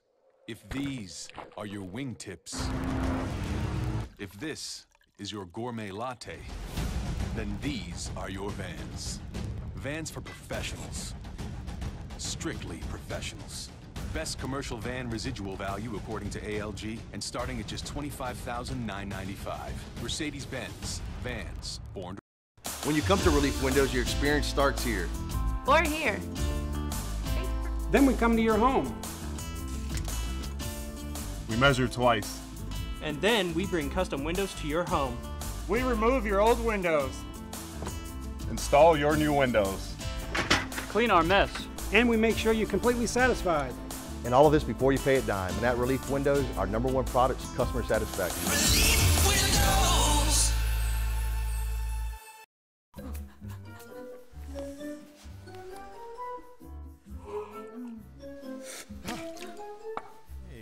Heater outages hurt everyone. Don't be a victim. Call AccuTemp and schedule your maintenance check today. After the party, it's the hotel lobby. And after the Belvy, then it's probably Chris. And after the original, it's probably this. Yes, ma, Betside, Fiesta. Remix with the homie from the Midwest side. Game recognized game. Sports Shorts Radio with Ronnie Rentz, Joel Davis, and Buzzy Heidel on 104.5, 104.9 ESPN Baton Rouge. Welcome back, everybody, to Sports Shorts presented by LeBear's Casino. By the way, we are at the end of this month. We're 1 month away from New Year's Eve, and a lot of people are always trying to figure out, what are we going to do for New Year's? Real simple. Go to LeBear's Casino. It's going to be a fantastic party. You're going to have all kind of bands playing in the promenade, up in the event center. They're going to have a big party, and, it's just the place to be, no doubt about it. A lot of fun, maybe 3 or 4 bands on property that night. So make your plans for LeBear's Casino in Baton Rouge. And if you have any hopes of getting a hotel room, you better call yesterday. You give me a room that night? No, not at all. But it's going to be a great night. And, of course, thanks to Uber, you don't have to worry about drinking and driving. Just, I took my first Uber last week. First time ever? To the LSU. Did you put in Ronnie 12, my code, or whatever? No, I never did Uber before. And we left the furniture store to go to the Alabama go watch to tailgate, and we left at like 5, and our Uber picked us up, and that was an experience. So that was unique. Did you like it? I don't like the small talk. I don't like to have small talk. Why did you feel like you had to? Well, because we had a full vehicle, and the Uber driver felt like she needed to have small talk. Oh. So sometimes, just if you're an Uber driver out there, you don't have to have small. There's no Uber drivers listening to this show. They drive How around do and you listen know? to this. They're driving around. Have you listening ever to been in an Uber where they have sports talk on? No. I demand it. I drive Uber sometimes. There you Do go. you? All right. You drive Uber? Yeah. T, let me tell you something. Small talk's not necessary. You guys are, I know you're It entertaining. depends upon the passenger and the clientele. Yeah, but see, you think that they want to talk, and they I will don't. be. I don't ever want to talk when I get in a taxi, Right. a pedicab, an Uber. I just want to. I just A limousine. I'm by myself, or I'm with a lady friend, and let me ask you something. If you go by I don't want any yourself, chit-chat. do you jump in the back seat? You do. You're a back I'm seat. definitely always in the back seat. Never gonna get in the front seat. I get in the back seat and I say, "Excuse me, can y'all pull this seat up?" Because I get on the passenger side, and of course I got Yeah. long legs. So I was like, "Can you please pull the seat up?" And they do. 5 stars. That makes it easy too. If Lloyd, you get in the back, you don't have to have small talk. If you, that's a good point. You Yeah, can also get front on your seat- phone and pretend. Right. If you Lloyd, get do you front take an seat- Uber? Oh yeah, I'll Do you, or every if you're by weekend. yourself, do you get in the back seat? Is that like You go the back seat norm? or front seat? Yeah, everybody goes back seat. Okay, see, I didn't know See, this. Joel, look at that. He No, went no, front no. seat. You went no, front seat? I Did had you? to go front seat because everybody else was in the back seat, so I Why? was stuck with the Oh, lady. God, yeah, that's brutal. Front seat. seat's brutal. And you know me, it's Tony, I'm, you're it's so an Uber awkward. driver. Let me ask you this: when you pick up a solo passenger, would you prefer they go back seat or front seat? I'm indifferent. Oh, come on. See, Tony's talking to him anyway. See, he's wanting to talk to him. Yeah. Tony, He's where a are you talker. from, Hey, mate? mate. Guess you're my right. accent. Well, the accent does kind of help a little bit in initiating the small talk, and they ask me how long I've been in Baton Rouge, Oh, where I do you bet that come gets from, and all so that kind of stuff. monotonous. Oh my God! I mean, just telling his life It story. really- Oh, I've been There's here to other- water ski. You know, I mean, like it's just the story just over and over. I'm on the radio. Yeah, I went to UL Lafayette. I'm a champion skier. Is that really? I guarantee all that's happening. Oh, all for those sure. conversations. For sure. Oh, yeah. A lot of water ski He knows talk. exactly how much time he has to get all that in too. But seriously, Tony, real quick. Yeah. Do you how many Uber pickups have you done? Because you got that on your app. It says Tony's picked up 783 people or whatever, right? Oh, into the thousands. It's in Really? the thousands. Yeah. Okay. God, you're Is like a there? prostitute. Give me one. Excuse me? Is there a scary Uber story? Like, you know, there was a guy pulled a gun, a knife, anything happened that Nothing scared that you? scary, but whenever you pick up passengers that are most definitely free sheets to the wind, and it's Right. someone else's Uber account that ordered the thing, you know, Right. there have been a couple occasions where I've had to clean out the back of my vehicle. Oh no! Did Oh, you give him no. a bad rating? Oh, heck yes. A vomit rating? Also, what's the most amount of money you've ever made working an Uber shift? Oh, Is there geez. like a big story where you were surgeon and made a gazillion bucks? Actually, there was one passenger that needed to get back to Gulfport in Mississippi and missed their flight, so I had to drive all the way from Baton Rouge to Gulfport. So you don't make as 3 much money doing that as people would think. You know, like for the Uber driver, like that was probably $180 or something like yeah. that. But how much does the you would- Uber driver make? of maybe half that. It varies. I mean, and you know, whenever a certain area is surging, you know, you're trying to get your vehicle out there and make a little bit. I had a friend, Sally Steele. She works for the LSU Alumni Association. She worked at LeBear's Casino. She had a story a few years back. Uber was surging, and now there's a lot more. What does Uber. that mean? That means that when it's real busy and there's, you know, the price goes up. You know, Okay, it's yeah, a sure. supply and demand. And back when Uber first came to Baton Rouge, there weren't as many drivers. Now there's a gazillion drivers, so that you don't have the surge issue as much. Oh, surge. I think you said surgeon. Surge. Surge. What?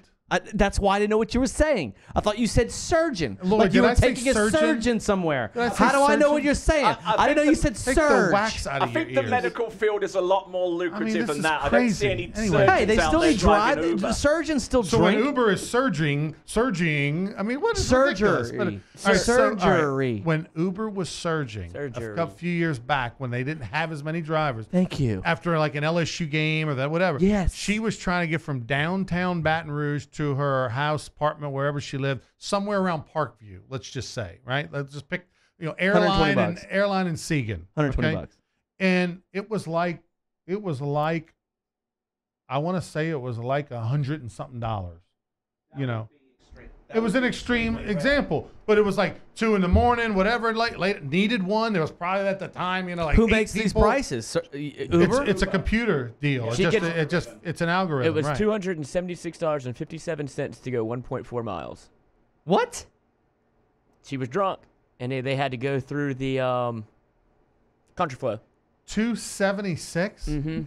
Allison Caldwell is her name. Wow. Oh, somebody posted that. Yeah, it's on Twitter. That it was just over a mile, and it cost $207. See nowadays. Do they tell you that before you get in? Yes, they do. They'll tell you now. See, anytime you get an Uber, and this is for you, so you'll know this, right? Yeah. When you ever take an Uber again, if you ever need to go anywhere, you type in where you want to go. Sure. And it'll tell you how much it's going to be, and you can decide to accept or not. I got you. Okay.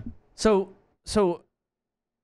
what I don't understand is having to do the conversations with people. So let me ask you this: what is the appropriate tip? Do you tip more for people that conversate, or do you or not have those conversations? What is the appropriate tip? Like, I know what the appropriate tip is to go to Indonesia. You don't tip. I know what the appropriate tip is to go to Geisha. Okay, it's 15 to 20%, 25% depending on the service. Here's what I would say. What is an Uber? Here's what I would say. Uber created when Uber first started, and by the way, this is related to sports because you take an Uber to and from games. That's right. That's why we can talk about it. That's how we can justify. And Tony is an Uber driver. And it's sports and entertainment, and our producer Tony, who's not putting himself on screen, which is weird because we got lots of cameras in here. Tony is an Uber driver. But here's the thing that I'll say is that when Uber first started, that was their thing. You don't tip. Right, the prices include price is what it is. We don't know what the cut is that the Uber gets with Uber. That's between them, right? It's like going to a hair salon. If the owner cuts your hair, you don't tip. If the owner of the salon, that's the Ann Landers never knew that to live by. Now, nowadays, because what's the other one? Lyft. Because Lyft has a tip on their app. Uber decided, well, we've got to include the tip option because we don't want our drivers leaving us, and we want our drivers to be happy and make more money. I never tip an Uber driver. Never tip. Now, I can't say never. I have on occasion where there was something extenuating circumstances, right? But I never tip. Okay. Now, Tony, what percentage of the Uber people tip nowadays? Not very high. Maybe 20%? 20, little under, I would say. Does it? Obviously, you appreciate it when they tip. Of course, but you don't expect it. But you don't expect it at all. Don't expect it at all. Love to hear that. Love to hear that. Just save me some money. So for a cheap guy like yourself, I tipped them both times. $1? No, I was $5. You're going to get a great rate. But the rating has nothing to do with the tip, by the way. Of course not. Because the rating is punched in prior to the tip. Like, you don't know if you get a tip or not, right? I don't know. No. Yeah. Maybe you don't even get the tip. So therefore, they don't even know. They're giving you a rating. The first lady $5 cash. I didn't even know there was an option on the phone. Yeah. So the first lady gave her $5. When I look at the weekly payout, it's a pleasant surprise whenever you get. There you go. And you don't even know who gave you the tip, or you do?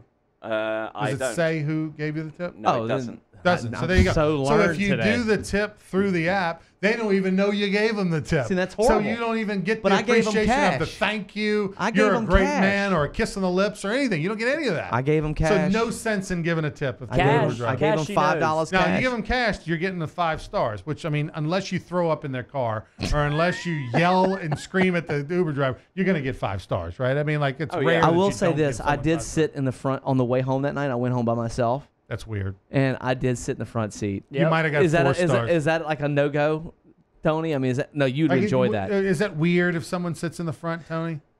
No, not at all. No, it's okay. Joel and Tony are a match made in Uber heaven. I mean, they just be driving around, but tooling around. Joel can sit wherever he wants, doesn't have to tip.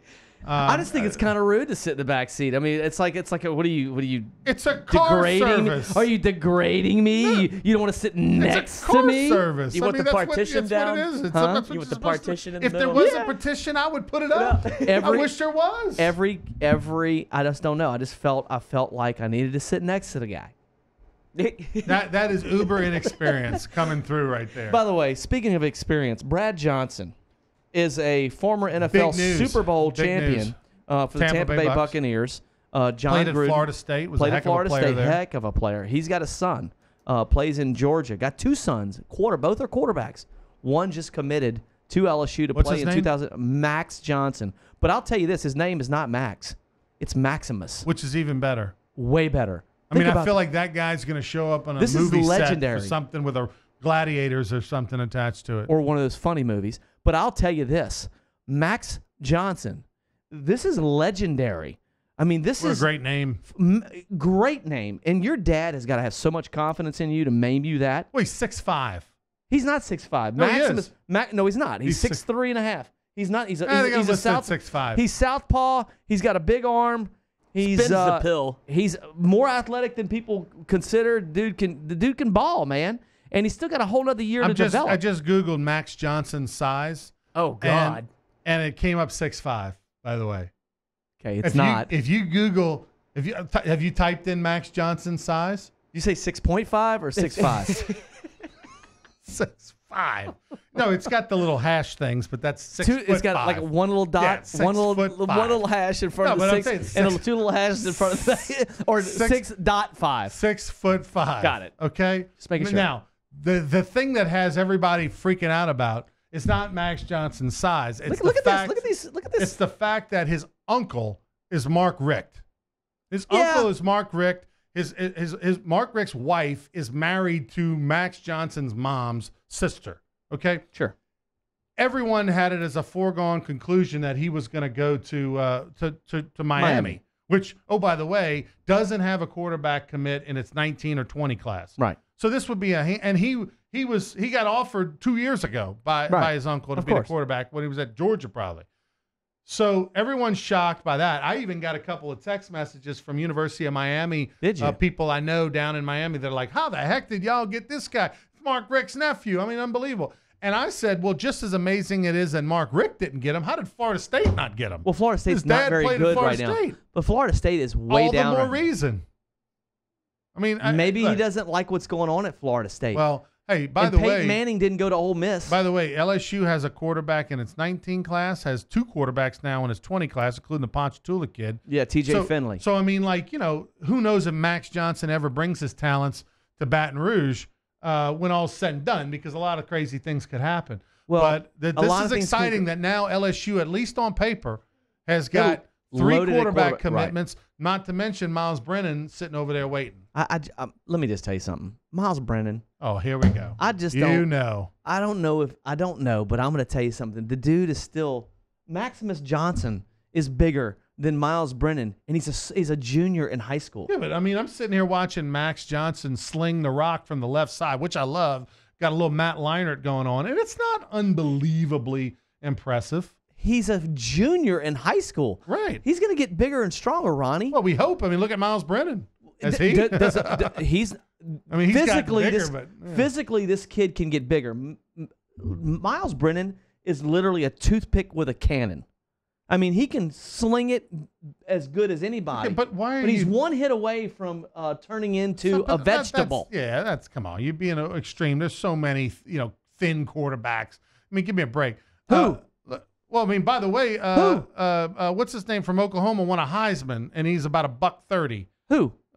Baker Mayfield? Not Baker Mayfield. The kid that was at the Minnesota last year that got hurt. Was it Philadelphia? Sam Bradford. Sam Bradford. Thank you. Sam Bradford's 127 pounds. Sam and he won a Heisman. And he's been broken. In the NFL. We're not talking about. We're talking about college. Yeah. We're talking about college. He's still bigger than Miles Brennan. I'm telling you, Miles Brennan is tiny, man. Tiny, dude. So he's got 3 years left. Miles Brennan has been in the LSU for 2 years. He's got 3 years left. You've already given up on Miles Brennan? No, I haven't given up on him. I'm just telling you what I think right now. He's not going to play next year. He's not going to play next year. He's not going to play next year because of Burrow's going to be back. So when's he going to play? He's going to have 2 years to prepare. And look how that's worked out in the history of LSU. Jared Lee, best football after he was here for 4 years. Matt Guy Flynn. who does a show here. Matt Flynn played in the NFL thanks to the fact that he sat for 4 years before he played. Matt Mock was 30 years old when he played quarterback at LSU. Josh Booty was all SEC when he was 27. I mean, like the more you marinate and wait, the better you are as a quarterback. At LSU. In any place. No, not necessarily. Steve McNair sat about for your like boy 3 years. Trevor Lawrence. Aaron Rodgers didn't see the field for like 5 years. Kids don't care about all that. They want to be Trevor Lawrence, who's starting as a freshman at Clemson. But not everybody who's can in be the Trevor top Lawrence. 4. Most You're right about quarterbacks have that. to transfer 3.5 times before they get a starting job in college football Let me tell you nowadays. something. Have you seen Trevor Lawrence? Yeah. And what he looks like? Yeah, he This looks like the dude's- guy from Remember the Titans. Dude, I've never California or Sunshine? His Sunshine. build alone, dude.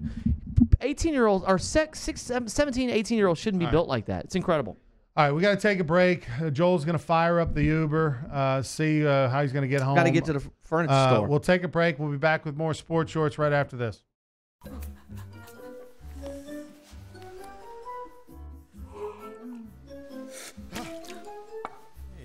Heater outages hurt everyone.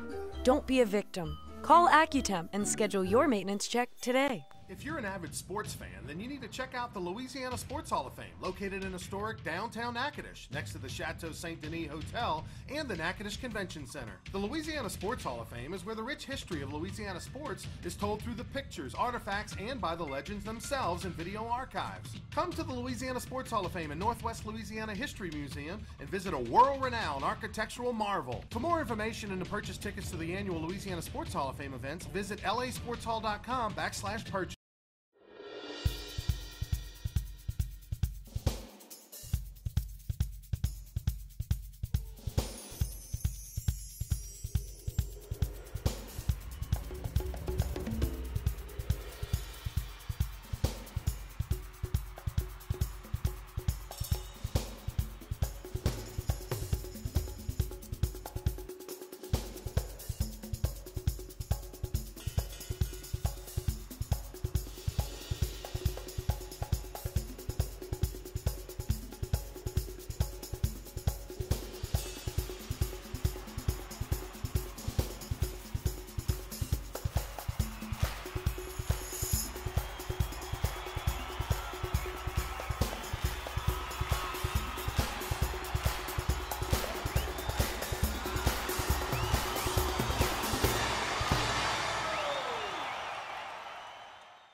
Introducing the Mercedes-Benz family of vans, including the full-size Sprinter and the mid-size Metris. If these are your wingtips, if this is your gourmet latte, then these are your vans. Vans for professionals. Strictly professionals. Best commercial van residual value according to ALG, and starting at just $25,995. Mercedes-Benz. Vans. Born to... When you come to Relief Windows, your experience starts here. Or here. Then we come to your home. We measure twice. And then we bring custom windows to your home. We remove your old windows. Install your new windows.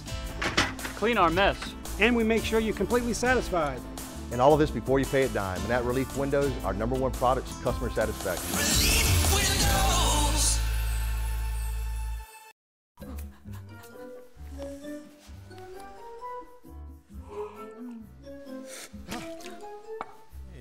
Heater outages hurt everyone. Don't be a victim. Call Accutemp and schedule your maintenance check today.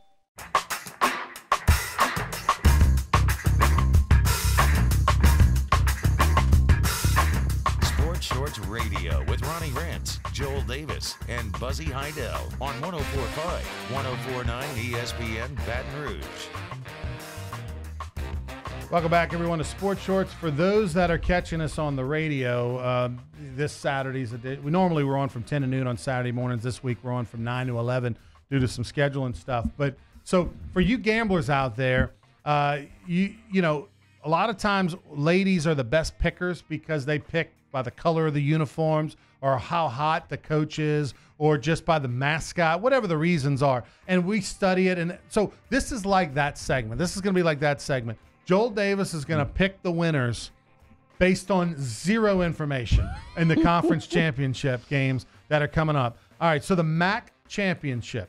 This one's easy. Which is going to be played in at Ford Field in Detroit, Michigan. Right. You got a 10-win Buffalo team taking on NIU. Who is NIU, Joel? Do you even know who they are? Northern Illinois University, but I'm going to go with the Northern Illinois University team because I like their logo better, and Buffalo's NFL team is terrible. That makes perfect sense to me. Let's move on. Next up, the Mountain West Championship, which will be played on the blue turf in Boise. Fresno State. The Bulldogs have been ranked at times this year. Boise State's been playing well lately. Big matchup. This was a 3-point game earlier this year, a Fresno win. I like the Carr brothers, so I'm going to go with Fresno. Ooh, you mean Ryan Terrio's brothers? Because have you ever the same seen hair? Have you ever Same seen hair. the Carr brothers? Like Derek Carr? Yeah. No. And I know who they. Yeah, they're like they who, look the good. brother played for the Texans. Yeah, that's the other Carr. Other Carr? David Carr. David Carr. He looks just like Ryan Terrio. Or Ryan Terrio looks But just that's like why I'm him. going with Fresno because I like the Carr brothers. They're I great think quarterbacks. I think Boise State's going to win and, I on the blue turf. At home, they've been playing well I of can't late. stand the blue and turf. All right, I can't stand the blue turf. next conference championship game, Pac-12 championship. This is being played at Levi's Stadium, which is the home of the 49ers in Santa Clara, California. By the way, they pointed this out the other day. I think tickets, you can get into this game for like $20. If I live Utah versus Washington. And where's this game going to be? It's in San Francisco. 17th ranked Utes versus on the Huskies, who ranked 11th. I wouldn't participate in this game because I'm very afraid of earthquakes, and I don't like any large concrete facilities to be anywhere near gonna that. win? Okay, I'll go with Washington. I like Washington, too. All right, next up, Pitt taking on Clemson. Pitt, who got destroyed last week by Miami, taking on Clemson. This is the ACC championship. I mean, this is a snooze fest. Well, they don't have James Conner anymore, and they're going to lose to Clemson because Trevor Lawrence is a man-child, and they are way better with Etienne and Lawrence, and they're going to crush them, and they're going to skip into the game's Final being Four. played in Charlotte. Yeah, it's hands down. Clemson will cover. I think they're like a 28-point favorite. SEC championship, Alabama and Georgia, the Tide, 13.5-point favorite. Easy. They're going to cover Alabama, Tua. This team is unstoppable right now. As you can see, I'm sporting the Bama gear. By the way, I almost went to Bama. If they hadn't rejected, They wouldn't have let you in. I know. That's why I Yeah. didn't go because they rejected my And by the way, letter. you're wearing the Alabama t-shirt because you lost the bet. But Not they're to me. not gonna lose this one. All right, next up, conference championship, and the most important game of the day. Of course. This game being played in Boone, North Carolina, which is the home of Appalachian State. Yeah. Appalachian State hosting the Ragin' Cajuns, who are in the Sun Belt Conference Yeah. Championship. They're a 16.5-point underdog. Who's going to win this game? Look, man, let's just be real here. I mean, I would love to see the Cajuns win this game and play in the New Orleans Bowl again, but they are going to lose to the Mountaineers. Yeah, Appalachian State has owned the Cajuns last Sure. few years. We're going Appalachian State. Conference USA Championship, good game, could be the best game of the day. In Orlando, Central Florida hosting. Oh, I'm sorry. This is look, Conference USA Championship is UAB playing Middle Tennessee for the second week in a row, and for the second week in a row, it's in Murfreesboro, Tennessee, and for the second week in a row, MT is a favorite. This is an easy one. Anything from Bama should dominate. So unless it's Auburn, so Wow. we're gonna go with Even UAB. though Middle Tennessee lost 27-3 last week. And That's how much he's a big gambler. That is a great logo. I mean, that dragon is cool. The Blazers. All right. Here's the game of the day. The American it is. Athletic Conference. Central Florida hosting Memphis. Central Florida like a 3-point favorite, but they don't have their quarterback. 24 game winning streak on the line. This was a close game earlier this year. Does Central Florida finally lose? Yeah, we need them to lose so LSU doesn't have to play them in the Fiesta Bowl. All right, we'll take a break. Final segment. Sports Shorts. Big 12 championship. Oklahoma's going to roll over They're Texas. gonna We roll agree. Texas. We'll be back with our final take right after this.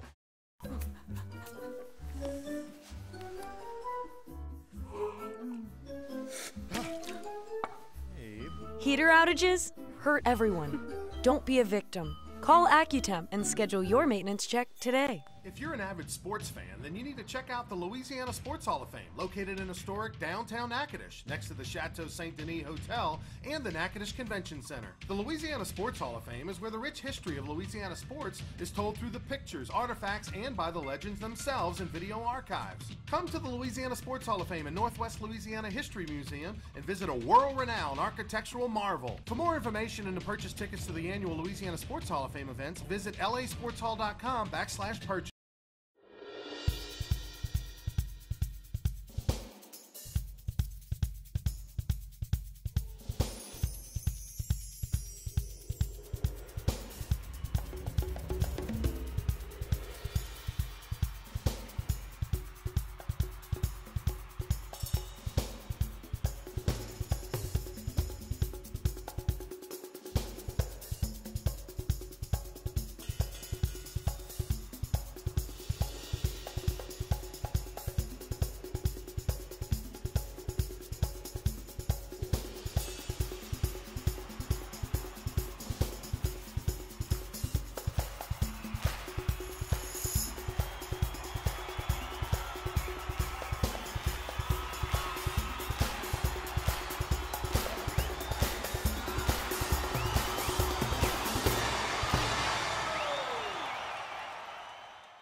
Introducing the Mercedes-Benz family of vans, including the full-size Sprinter and the mid-size Metris. If these are your wingtips, if this is your gourmet latte, then these are your vans. Vans for professionals. Strictly professionals. Best commercial van residual value according to ALG and starting at just $25,995. Mercedes-Benz. Vans. Born to... When you come to Relief Windows, your experience starts here. Or here. Then we come to your home. We measure twice. And then we bring custom windows to your home. We remove your old windows. Install your new windows. Clean our mess. And we make sure you're completely satisfied. And all of this before you pay a dime. And at Relief Windows, our #1 product is customer satisfaction. Relief Windows.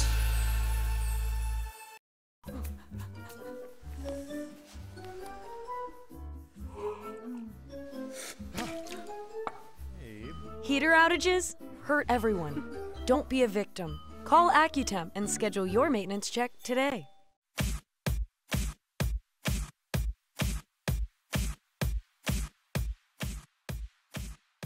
Sports Shorts Radio with Ronnie Rentz, Joel Davis, and Buzzy Heidel on 104.5, 104.9 ESPN Baton Rouge.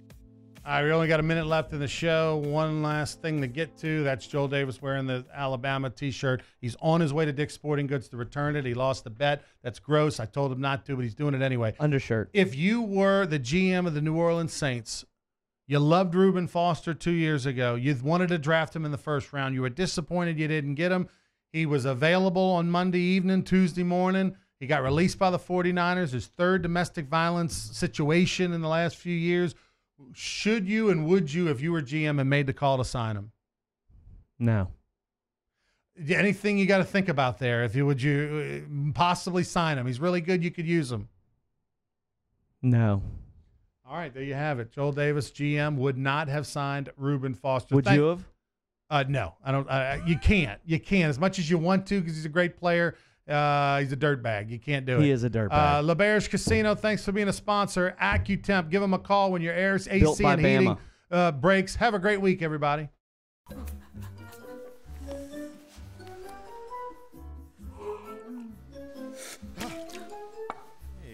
Heater outages hurt everyone. Don't be a victim. Call AccuTemp and schedule your maintenance check today. If you're an avid sports fan, then you need to check out the Louisiana Sports Hall of Fame, located in historic downtown Natchitoches, next to the Chateau Saint Denis Hotel and the Natchitoches Convention Center. The Louisiana Sports Hall of Fame is where the rich history of Louisiana sports is told through the pictures, artifacts, and by the legends themselves in video archives. Come to the Louisiana Sports Hall of Fame and Northwest Louisiana History Museum and visit a world-renowned architectural marvel. For more information and to purchase tickets to the annual Louisiana Sports Hall of Fame events, visit lasportshall.com/purchase.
Introducing the Mercedes-Benz family of vans, including the full-size Sprinter and the mid-size Metris. If these are your wingtips, if this is your gourmet latte, then these are your vans. Vans for professionals. Strictly professionals. Best commercial van residual value according to ALG and starting at just $25,995. Mercedes-Benz. Vans. Born to...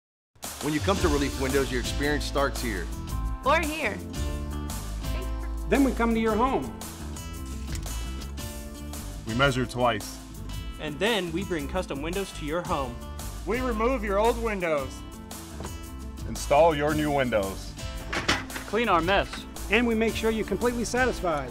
And all of this before you pay a dime. And at Relief Windows, our #1 product is customer satisfaction.